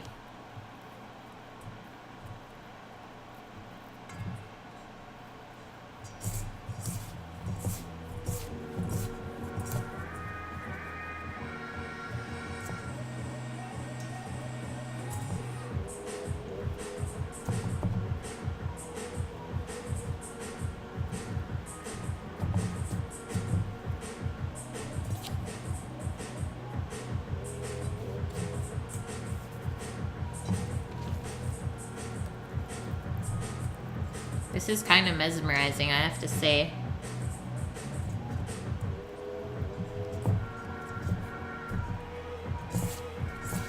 And this is just gonna taste so much better when you do it yourself. Sorry, I might ruin going out to eat ginger beef for you guys.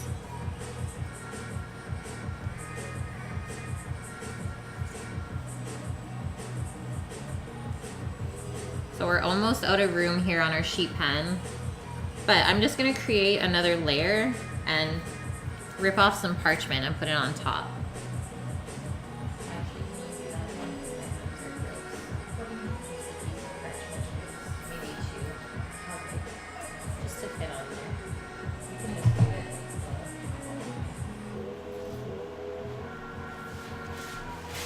And thank you to all 15 of you that are still watching silently.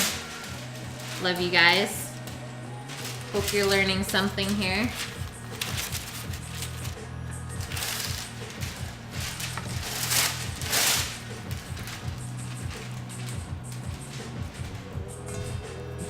After this next layer, I'm going to temp the oil and see where we're at.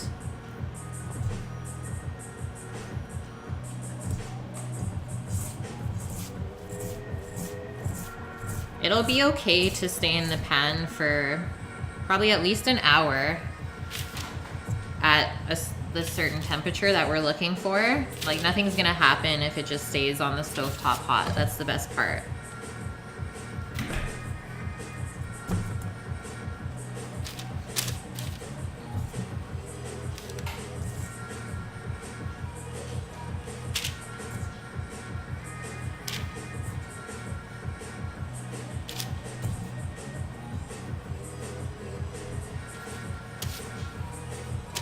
Roxana, do you have any favorite Chinese restaurants on the island? I'm not familiar with too much out here.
Okay, time to check that oil.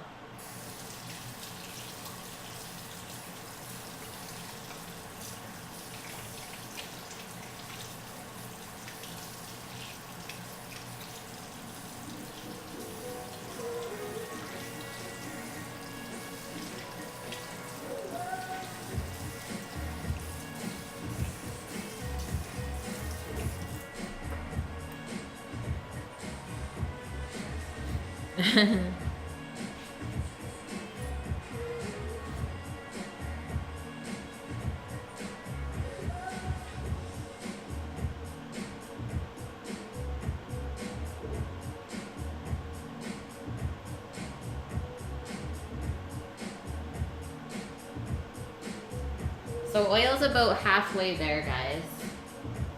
It's hovering around 150. So that's slowly gonna come up to temp, which is great. Gives us just enough time to finish our beef off.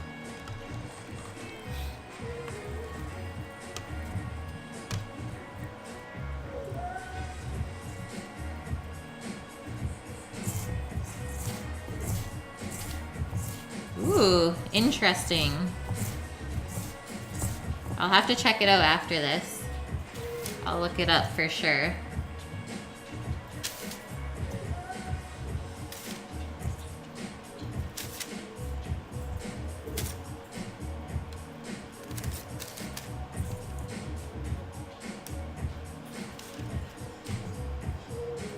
Yeah, I'm sure. Not a lot of places specialize in that. So that's really good to know. I have a couple of vegetarians here and there, so I'll keep that in mind.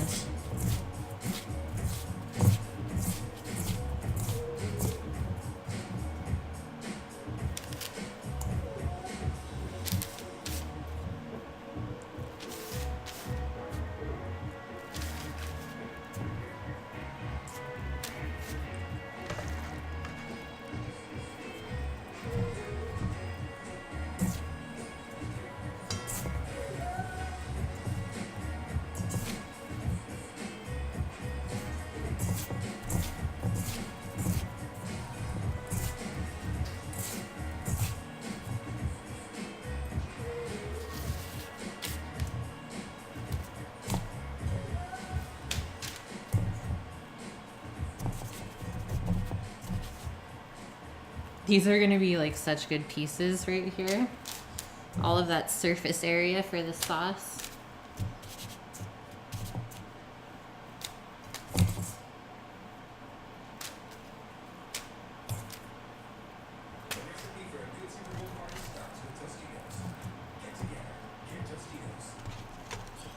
Okay, that is it. We got beef for days.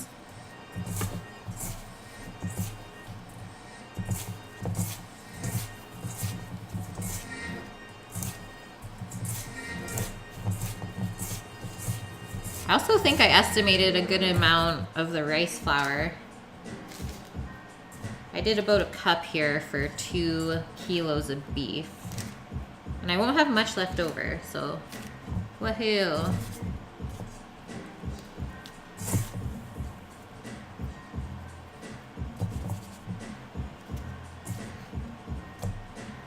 And then the next thing I'm gonna do after this is strain out the sauce and quickly thicken it up with just a little bit of cornstarch slurry.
Check the oil one more time. Turn this up. I do. So just last Friday, I went around Souk and put out a couple of flyers on like public boards advertising that I would love to cook for people in their houses or cater parties. So if I did it just on my own, I could probably do up to 30 people, like max. But I have done 20 people before on my own, like no problem. Multiple courses as well. And yeah, like I love going to other people's houses and cooking for them. I have no problem, obviously, cooking in front of people. And I also do love to like make up my own menus. So all the stuff I make here, I'm not basing it off of any recipe online, other than the baking sometimes, but everything else is my own. So I really love to play around with flavors and different ingredients.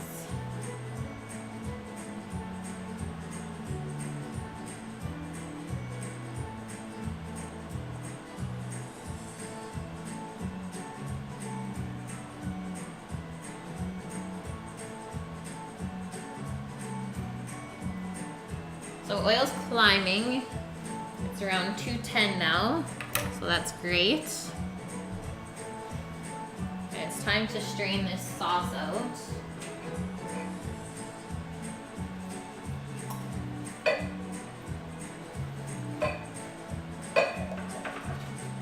But we're going to put the sauce back into the pot, so just keep that in mind, because we're gonna have to heat it back up just a little bit.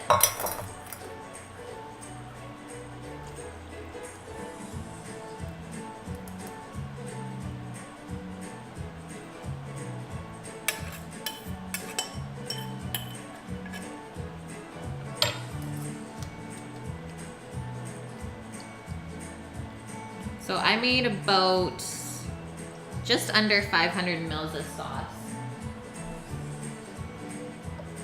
So maybe like a cup and a half. And then there it is. So it's still pretty thin. That's why we're gonna thicken it up. But I just didn't want to reduce it too much because then it would make it really, really salty. And we don't want that.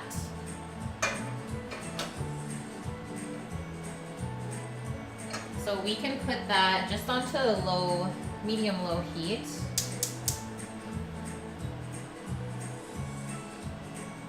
And then I'll mix up our slurry while this is heating back up.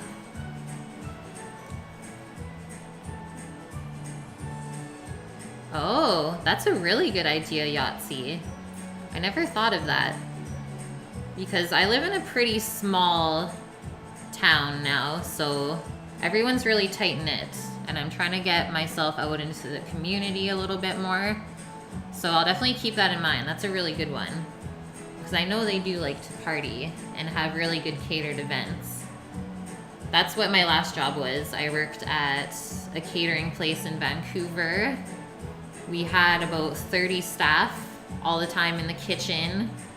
And over Christmas season, we made probably $4 million just catering meals for different parties and people. People love to eat catered food, but it has to be good, right?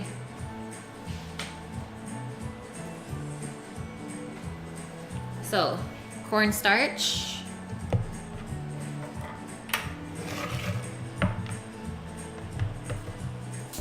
And our slurry today, for that amount of sauce, I think I'm gonna do a tablespoon of cornstarch first and then go from there. So I don't want to have to add too much water to it. I don't want to make it too thick.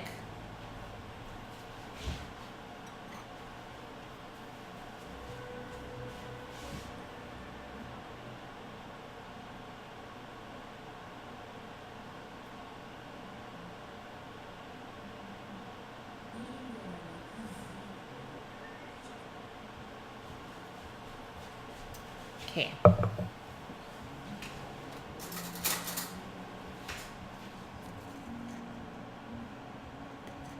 So if anyone's never made a slurry before, it's just mixing up the cornstarch with a small amount of water so that it's not really pasty, but that you can pour it into your sauce. And then one key thing to do with that is to make sure your sauce comes up to a boil, and then that'll cook out all the starchy flavor. But that's the quickest way to thicken something. And you also always want to use cold water when you do that. You don't want to activate the cornstarch before you put it into your sauce. So I mixed this with about 2 tablespoons of water. And it's nice and liquidy still. And then I'm just going to stir this into the sauce and see what kind of thickening action it has for us.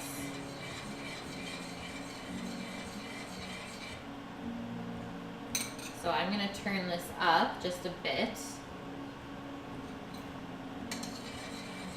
I'm going to keep stirring.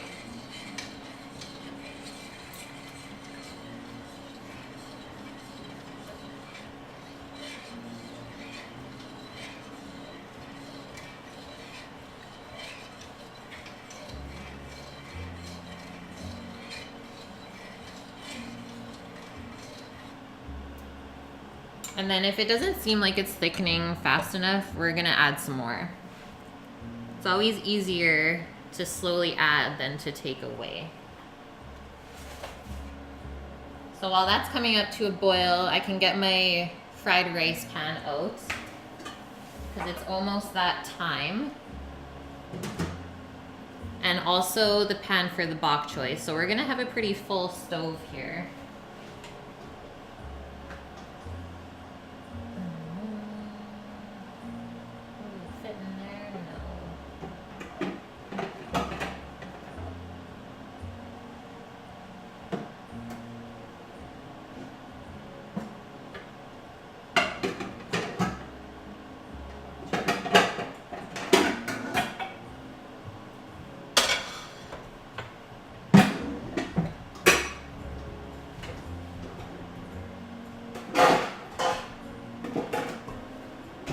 That will be for our choy. Keep an eye on this guy.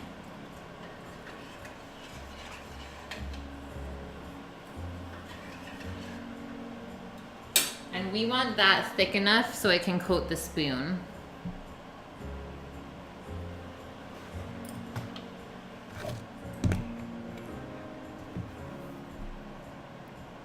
Holy smokes.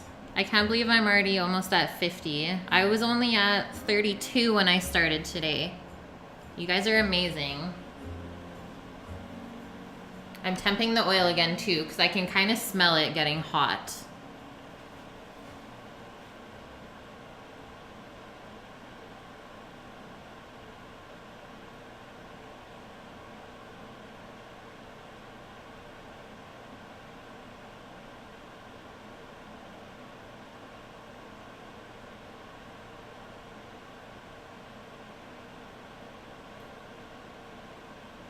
We're at 265.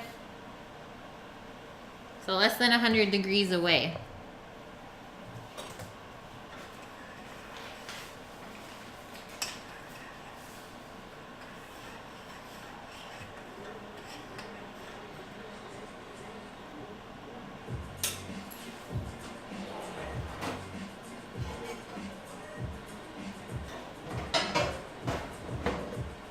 Then I'm gonna use a big cast iron for the fried rice.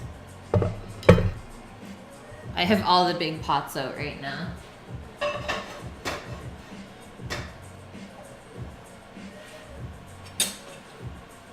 don't know if you guys can notice how this is changing color though.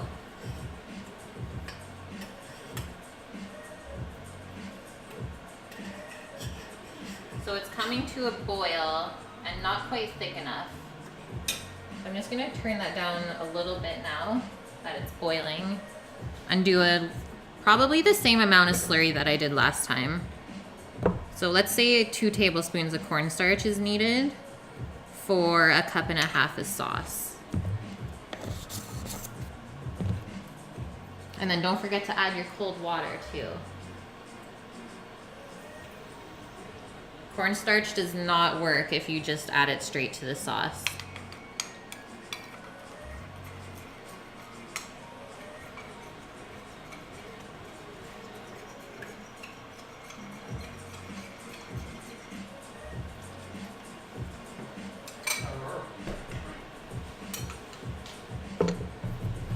Hello.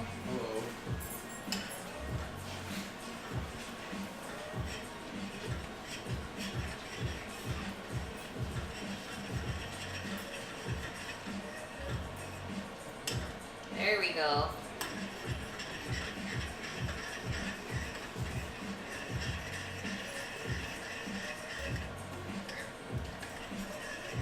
Then once that's nice and thick, you can take it off the stove.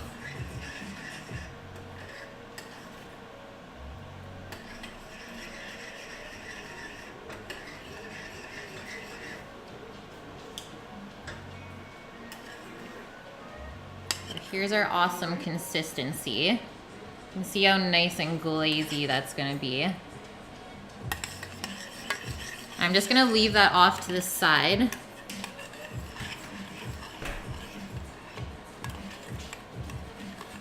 Yes, so I actually just got a contact for someone in our Chamber of Commerce or our Rotary Club. So I still have to call her. And I'm also kind of working with someone with the community center. They do like local cookouts and stuff like that. So they're looking for a new chef. So that might be me. I got a sneaker in here. Everyone say, hey, Sam.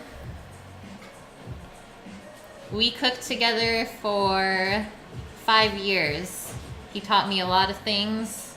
We've been in 4 different kitchens together.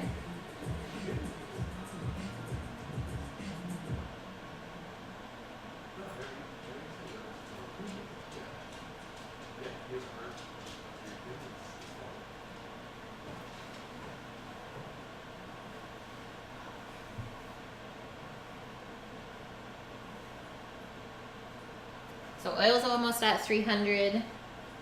I'm gonna start frying up the rice while we're waiting, because that's okay to sit just a little bit. That's why I made the rice nice and fluffy. It's not gonna get all pasty and stuff like sometimes you get it in the restaurant. But first things first is I need to just go grab some frozen peas for that. Put a little bit of cold water on them, bring them back to life. And then I'm gonna start sauteing the carrots and leeks together.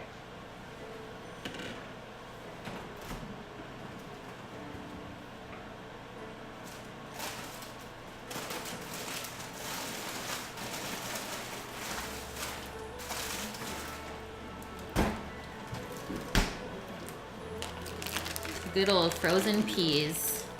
Always good to keep handy around.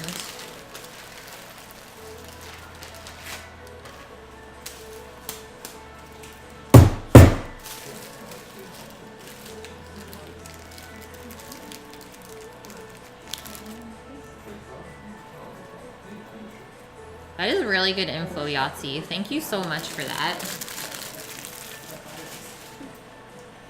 This is, so I'm going on to my 3rd week of streaming. So I feel like I'm doing pretty good.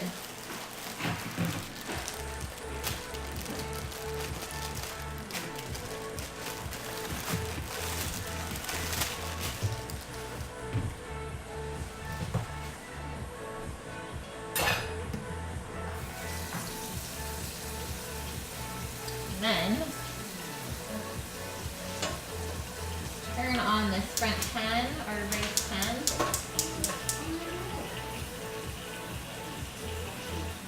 And I'm just gonna use a little bit of olive oil first, and then we'll finish off the rice later with some sesame oil for some really nice nuttiness.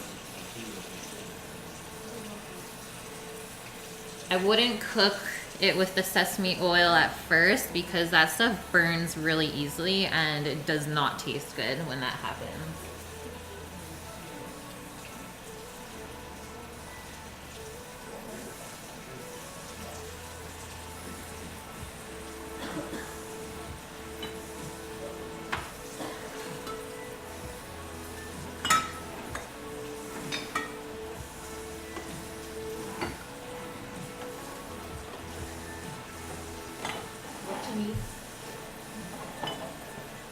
The sesame oil.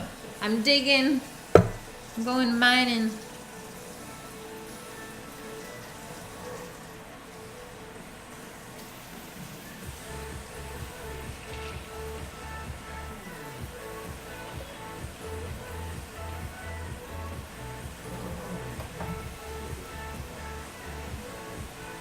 I was thinking about doing it for like quite a while before I started, so I had a little bit of things in mind that I wanted for, I guess, my page to look like and stuff like that.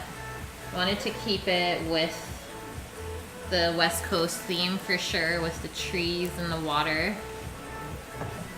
And I was very lucky that I have somebody on the island that could do like all the graphics for me for a very decent price.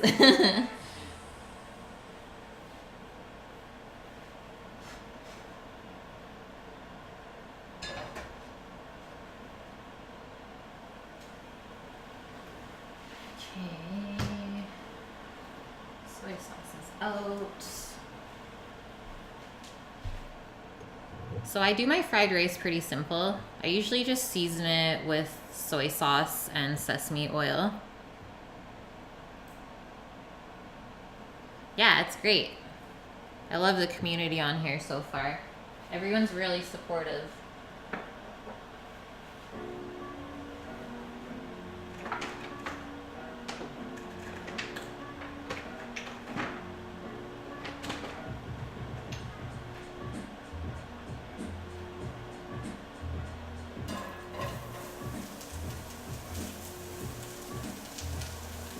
I'm gonna do the carrots first just because they're gonna take longer than everything to cook.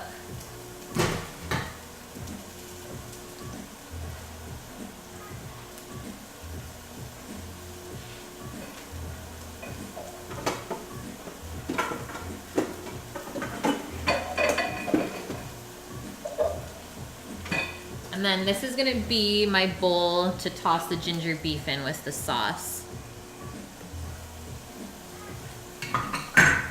So stick that wherever you have room. It's getting crazy in here today.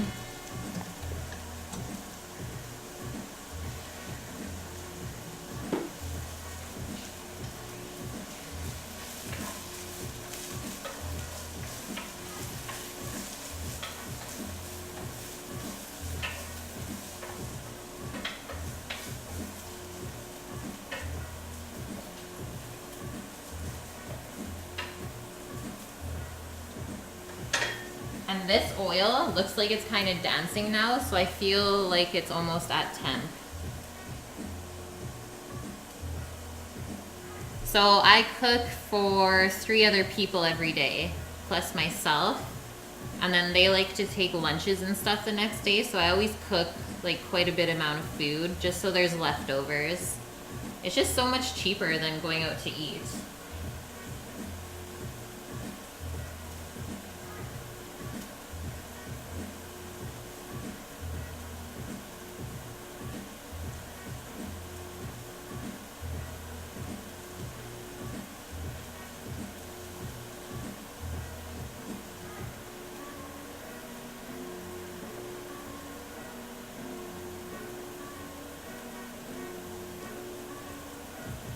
Oil's at 315. We're almost there.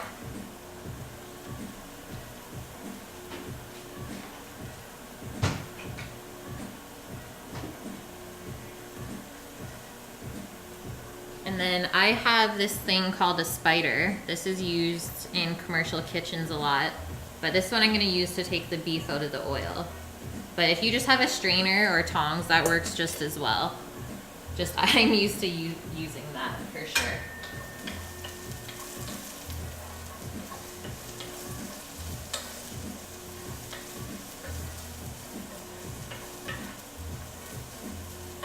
So once the carrots have sauteed a bit, we can throw in the leeks. And sweat those down.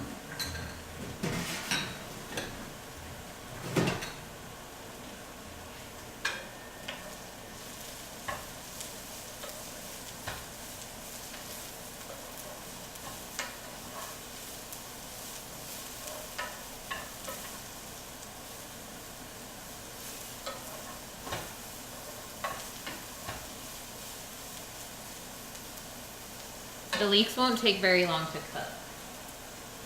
So make sure you have everything for your rice nice and close to you.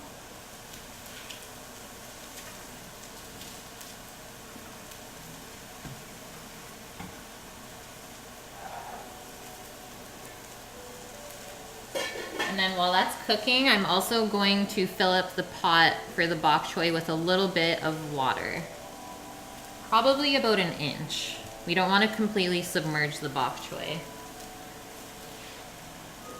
Use this guy right here.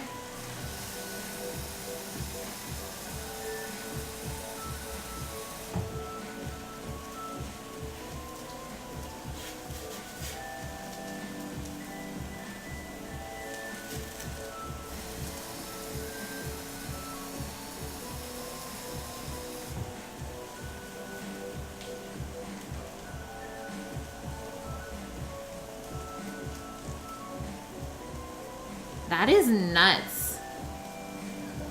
That makes me so sad. Like, that is part of why I left the industry, is just seeing how much food gets thrown out every day. It makes me sad.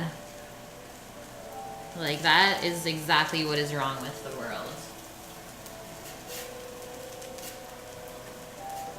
But I can assure you that none of our leftovers go to waste here.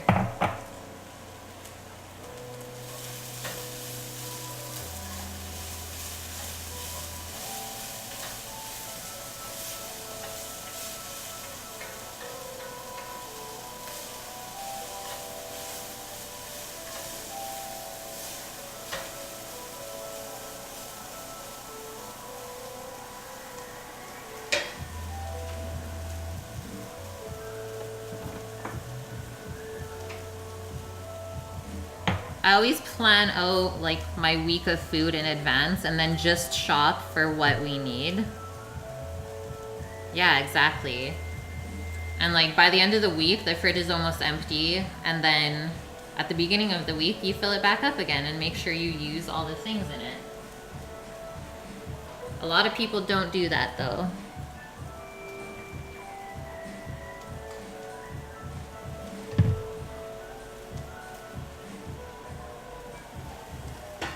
Okay. See where my carrots are at. So carrots are almost cooked. Now I can start to add in the rice and the other garnishes. So my peas are in the sink over there. And actually, I'm gonna do my baby corn now too. Just because that has quite a bit of liquid in it. So I'll just give that a quick stir before I add the corn, or the rice. That's right.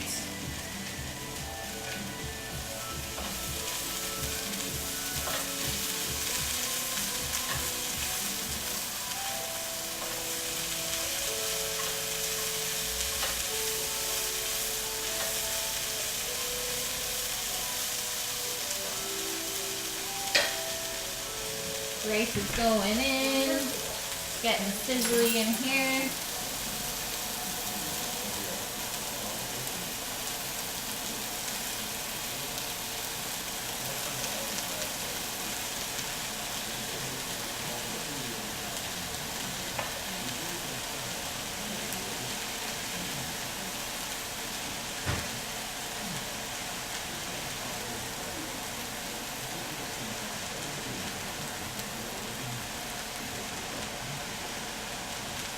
So see how fluffy this rice is? That I can just break it apart with my hands and it's not sticky? That's what you're looking for. Most people just make sticky rice and then you get mushy fried rice. Definitely not the same. You want to be able to play with all those textures.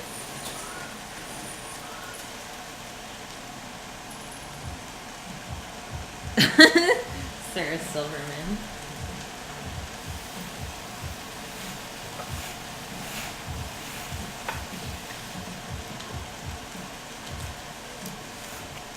And what is up, Slimy Gems? I haven't seen you in here yet. Welcome.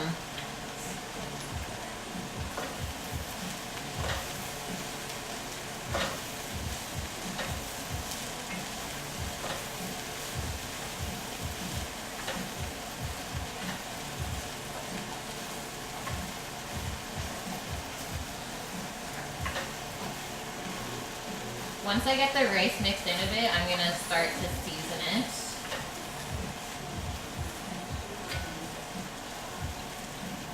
You wanna get that nice crust on the bottom.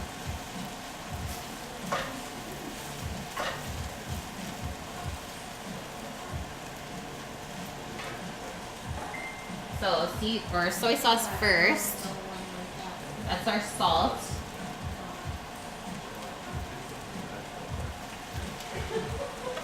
A little bit of Chinese cooking wine or mirin for anyone that hasn't seen this before.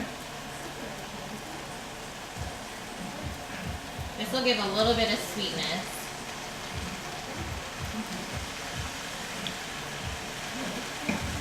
I'm gonna do some cracks of black pepper. That's my personal choice though.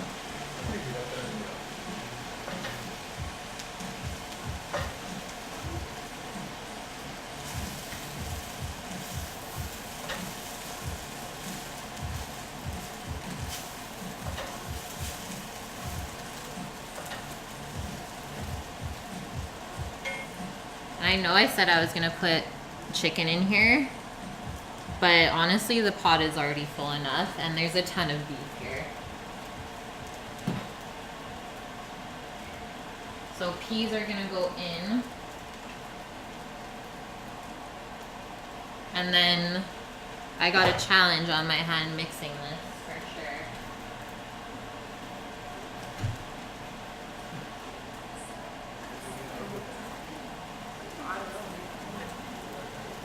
I always find that you need like way more seasoning than you think you do when making fried rice. Just because you usually add so many veggies, like that's gonna soak up a lot of flavor.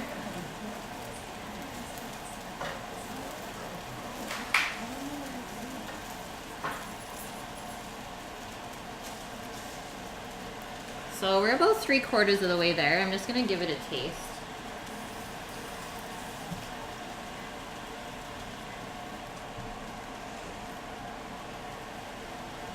And what do you think?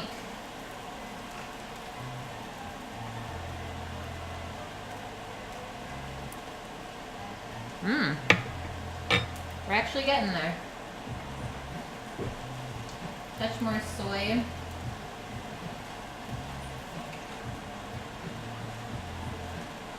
And then I'm gonna finish it off with some sesame oil. You don't need a lot of this to get a lot of flavor from it. A couple squirts and you're good.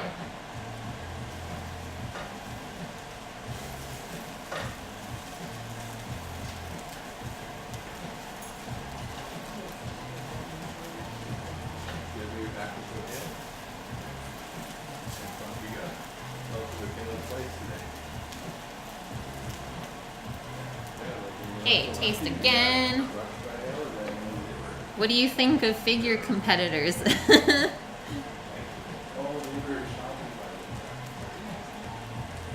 And then I'll tell you what I think.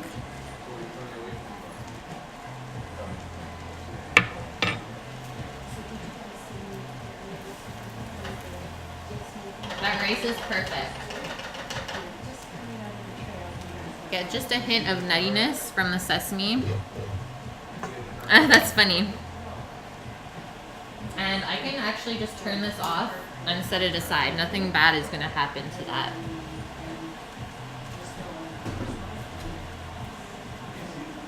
If anything, the rice and the veg is just going to soak up more of the flavor and make it better. And then that way I also have more room on my stove top. So this amount of rice, that's not getting thrown out, if you guys were wondering. I'll pack that up later. But I am going to bring the rice over here.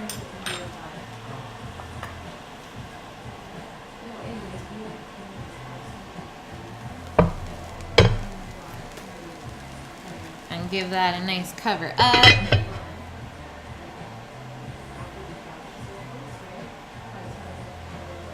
Let's check our oil now, because it's gotta be ready.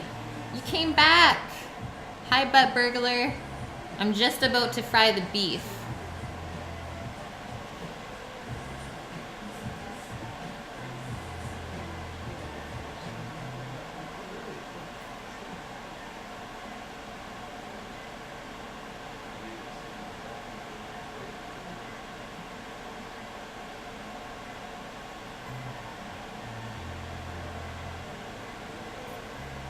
So that's at 340.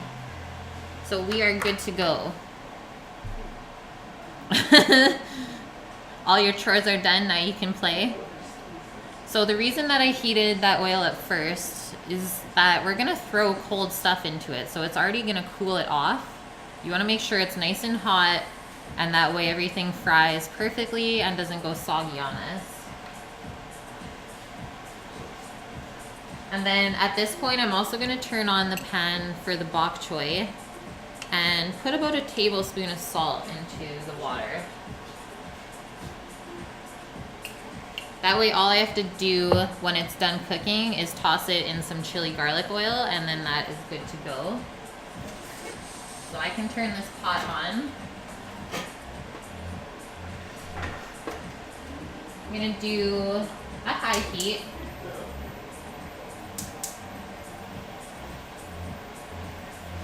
I want it to come to a boil as fast as possible.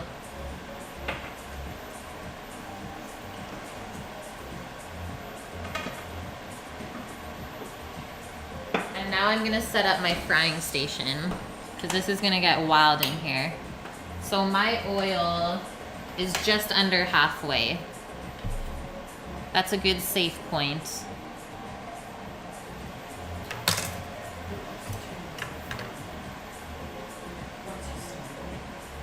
And then I might have to turn my fan up a bit.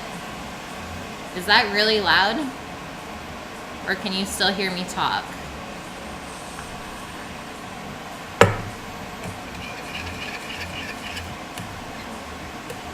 Okay, good. So I don't want it to smell like deep fryer in here. I know, fried rice is usually like so boring and disappointing. I always find it's better when you make it yourself. That way you don't have to like douse it in soy sauce just to taste something. So, frying station. I have my bowl and glaze over on the side. And then I have my beef over here.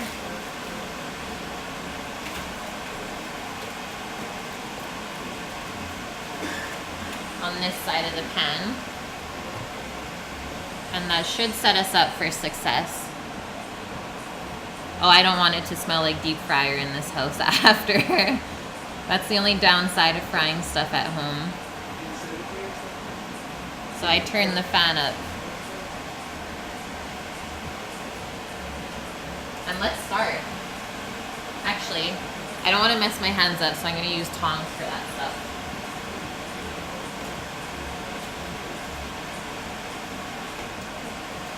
I'm just going to test one piece of beef to start and then put in more after that. Obviously, don't overcrowd the pan because it might go over. I got you, Slammy Jams.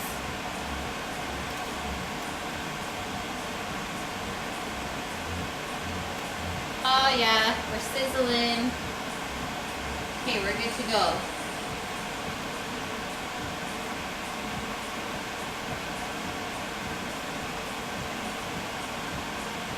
these pieces will probably take max 1 minute.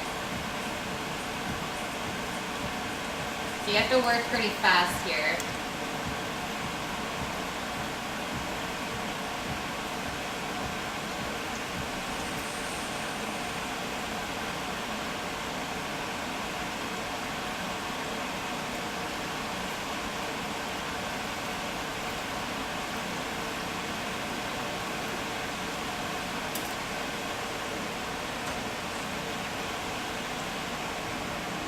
There's no oil drops flying. We're good. That's right, Bud Burglar. I've seen way too many YouTube videos.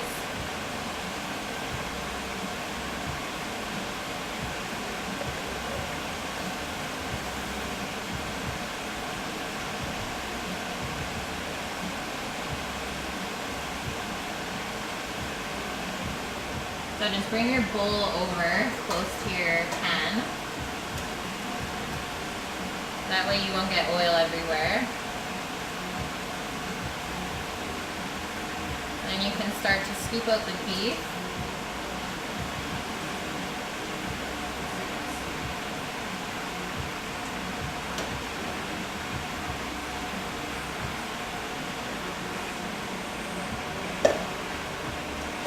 And then put more pieces in, and while those fry, you can toss your other pieces in the sauce.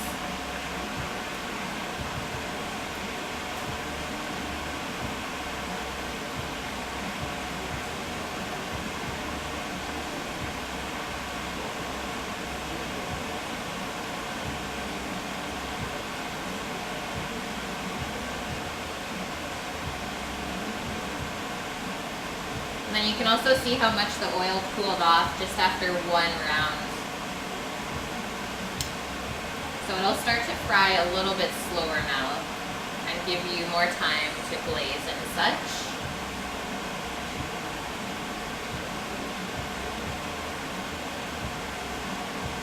So I just did 1 complete layer in the pan there. You never want to overcrowd it.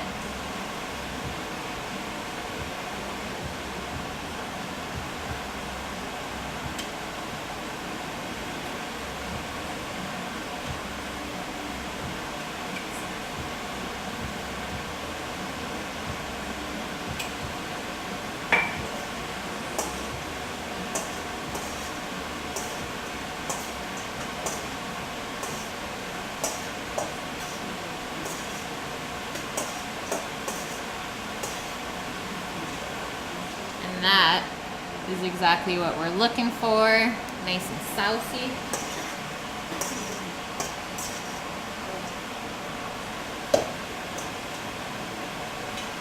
And if you feel like your beef is cooling off too much, feel free to turn your oven on super low, like 200, just to keep it warm while you keep frying the stuff. I have a warming drawer underneath, so I'm going to use that.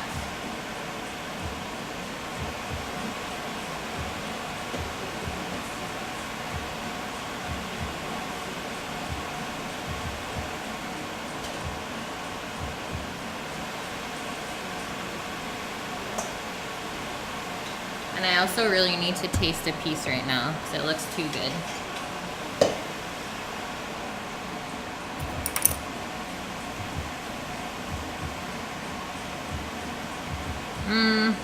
Yum.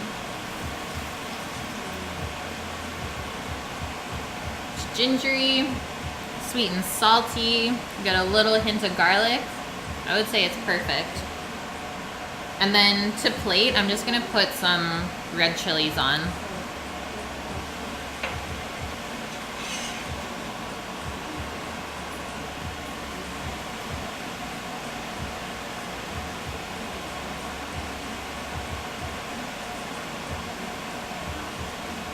So it's definitely frying slower now. So I'm gonna turn it up just a tad.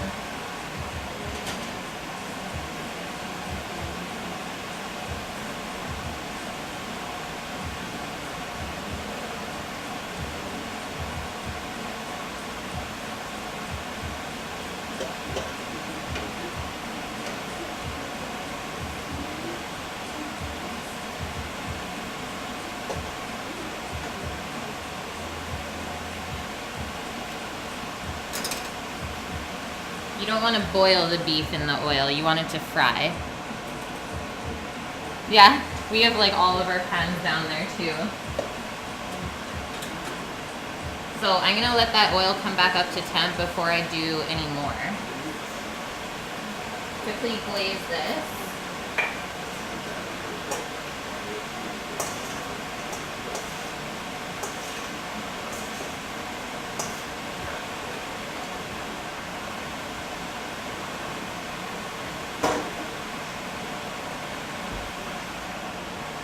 And then cook our choy. Multitasking for the win. So the choy will take, I would say, 2 minutes in the hot water. It cooks super fast.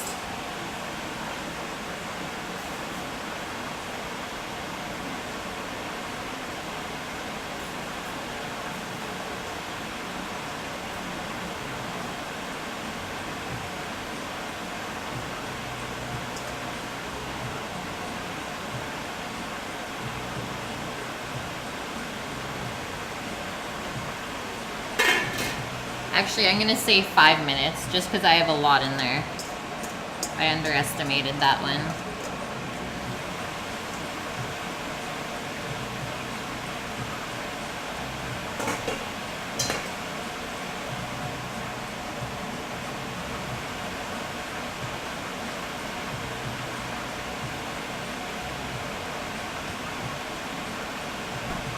And then this is my lovely bottle of chili garlic oil. So that's just red chili flakes and garlic steeped in oil for probably 2 hours and then blended up in a blender. Super good for seasoning anything.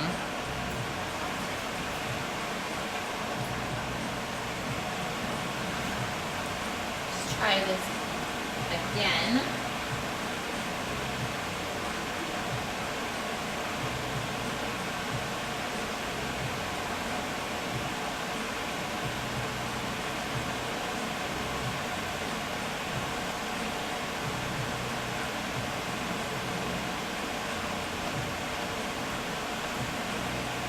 So we're around 260.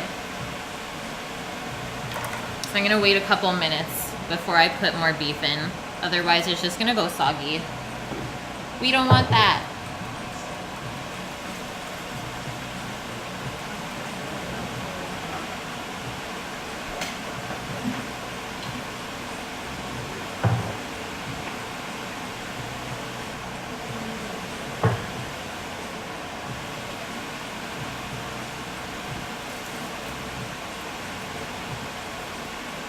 And in the meantime, it's cleanup.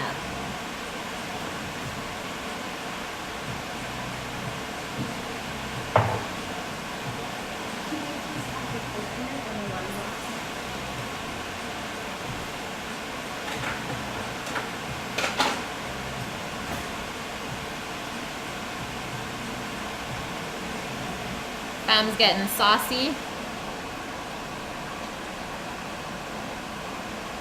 Yeah, I love using the siphons. We've done a ton of herb oils that way as well. Are you a chef?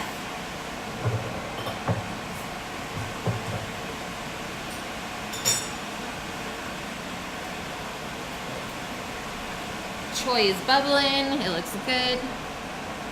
We're almost there.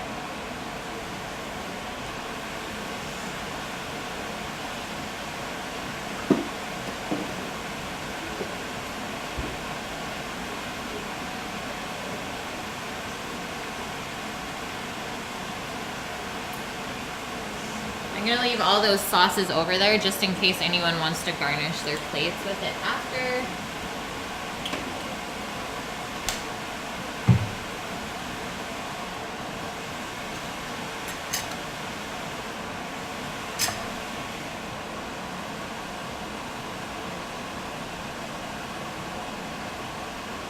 And I need to catch up on my follows here.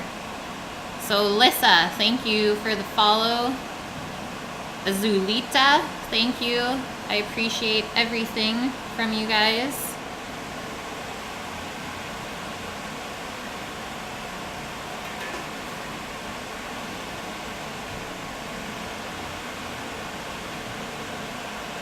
If your knife goes through the bok choy like really easily, then you know you're good to go. And thank you for the host. Oh, eater, that's the best job ever.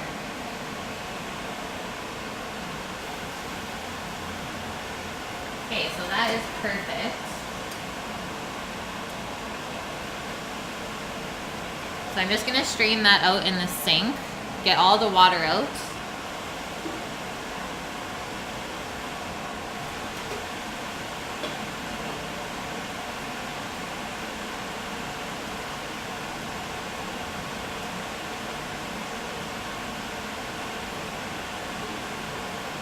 So, show you guys.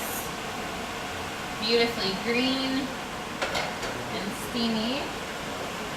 I'm just gonna pour this stuff over top.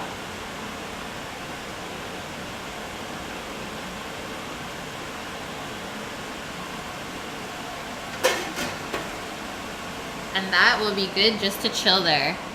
All that oil is gonna soak in nicely. I don't even have to stir it up. And I'm gonna start testing more beef here. This little spider is great to get whatever floaties you have in the pan too.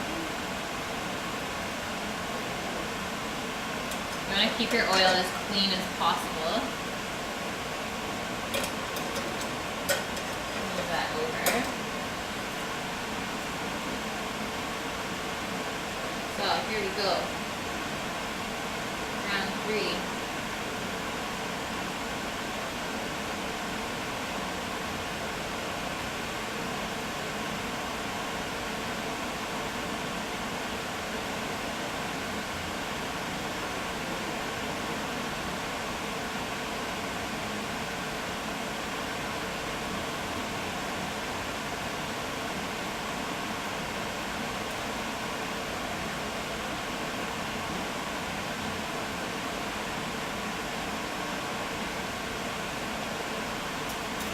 I think if you wanted to do a more healthy version of this crispy ginger beef, it would probably bake up in the oven, like no problem.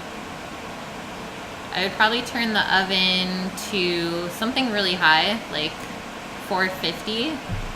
Because the beef is sliced so thin, it definitely won't take very long to cook.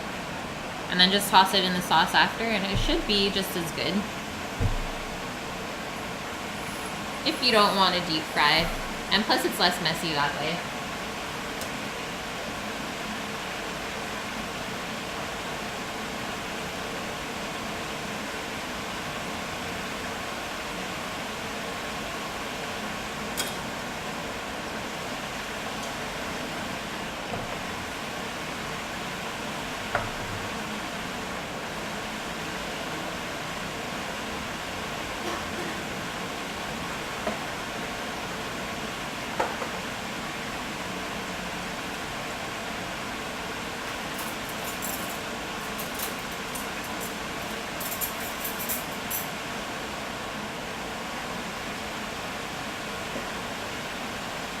There we go.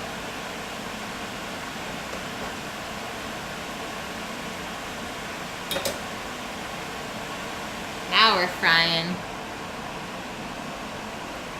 I'll give you a follow after, for sure, cookery.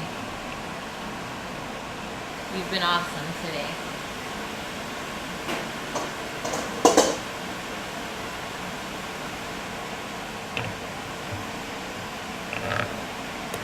And then also one thing that would help your beef from getting soggy after it's cooked is just putting a paper towel in the bottom of your bowl or your pan, and that'll soak up any extra oil. I think you would also sacrifice the tenderness just because deep frying makes everything good.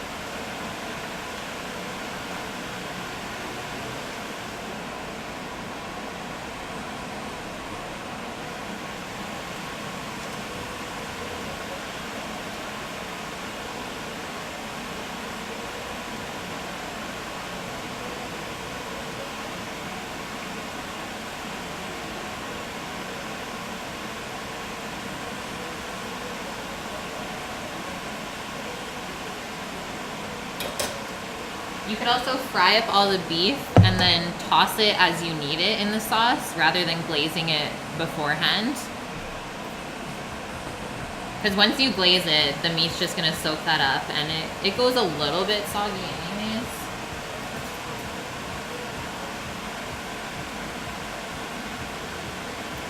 Let's see. Is it bubbling?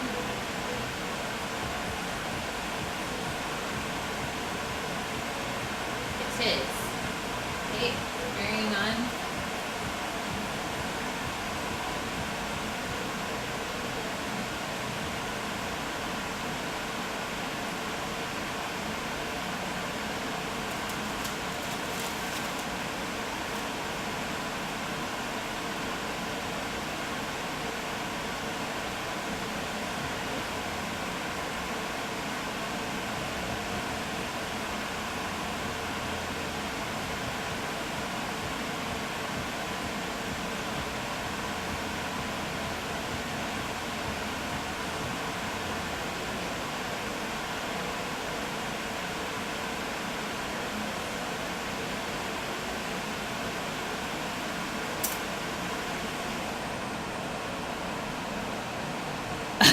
Okay.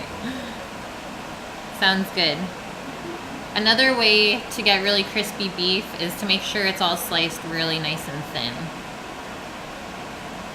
That's one of the most important things.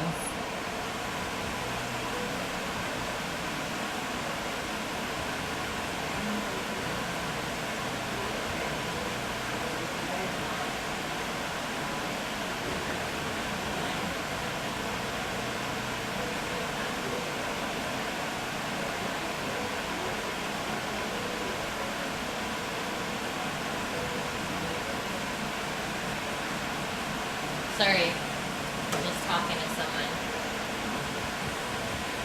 It's frying up good. So my pan is on 5 out of 6, so pretty high temp for our frying. I didn't think I needed this high, but I guess I do.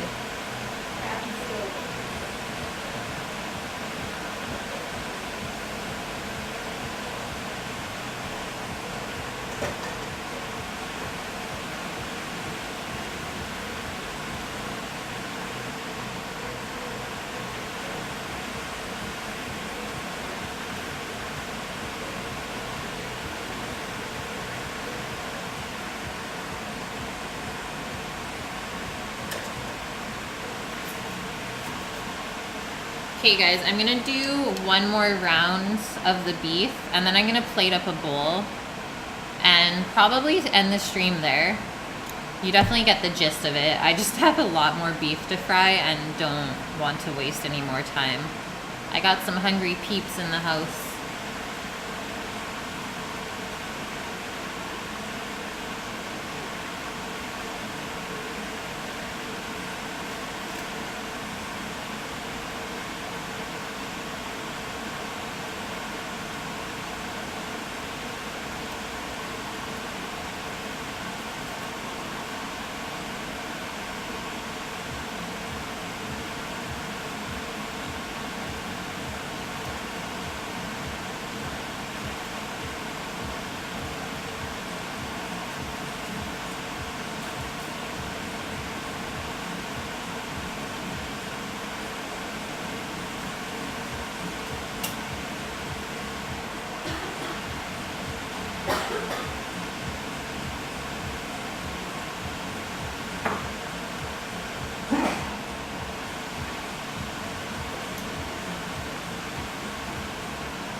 time for the plate up. Rice is still wonderfully hot and smells amazing. It's right in front of me. Ooh, that'd be delicious. Actually, we just had a Mission Hill the other night with our roast beef, I believe. It was like a reserve blend. Super, super good. Oh, we got beer. We have actually a dark ale opened right now, and it has like fruit flavors in it. Super, super good. It's by Big Rock Brewery. I don't know if you guys have heard about that. So, fried rice. Now for the healthy part. Our bok choy.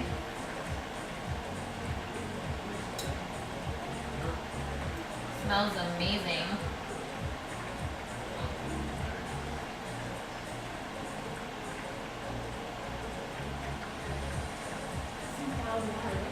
Super good and fresh.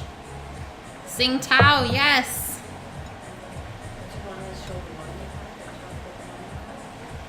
No, that's okay. All right, I'm gonna turn the camera down.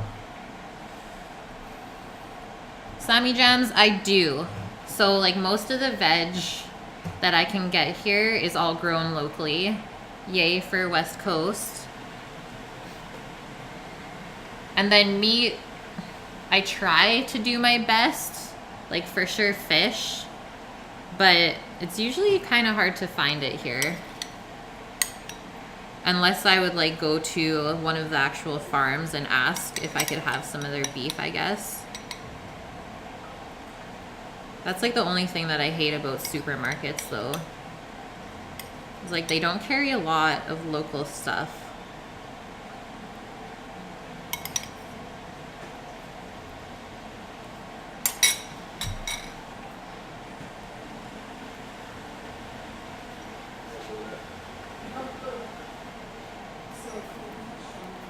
I'm excited to eat it. Portlandia. Gotta get those chili flakes on there, spice it up a bit.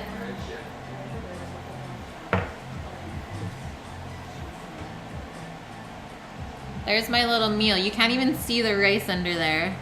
I didn't put a ton though, but it's there. And now I have to eat a bite. I have to. That's right. I will have to email them. So, beef is going down.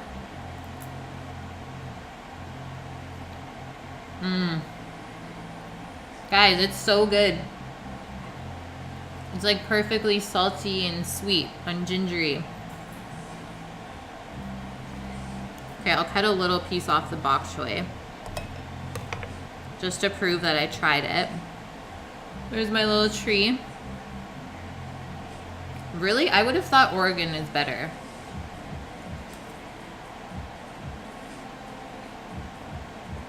The choy is really nice and juicy. It cuts out whatever spiciness you have from the beef going on. And then our wonderful rice.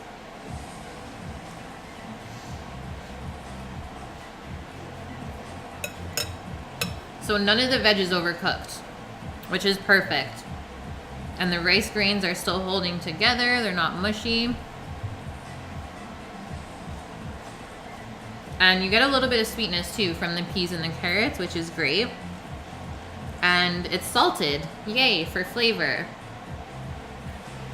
So I'm gonna go crush this meal because it's delicious. Yeah, I'll do send outs, deliveries, hey? That would be amazing. If only. Smell-o-vision is another thing that we need for sure for this. But yeah, I am going to head out, guys. Thank you so much for watching today. I had a blast with every one of you. Lots of new faces in here. So I hope to see you again soon. Tomorrow I will be on. I start around 3 PST usually. And I am making a pesto chicken pasta with homemade ricotta. That's my Wellness Wednesday tomorrow.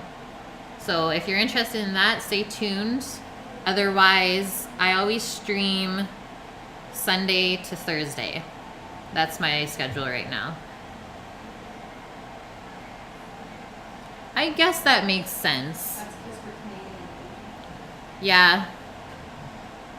Americans, I don't know. I don't know what to say about that. I don't want to say anything bad. But I know that their availability of product is definitely not as good. Hope everyone has a great night. It was really fun chatting with you all. See you soon.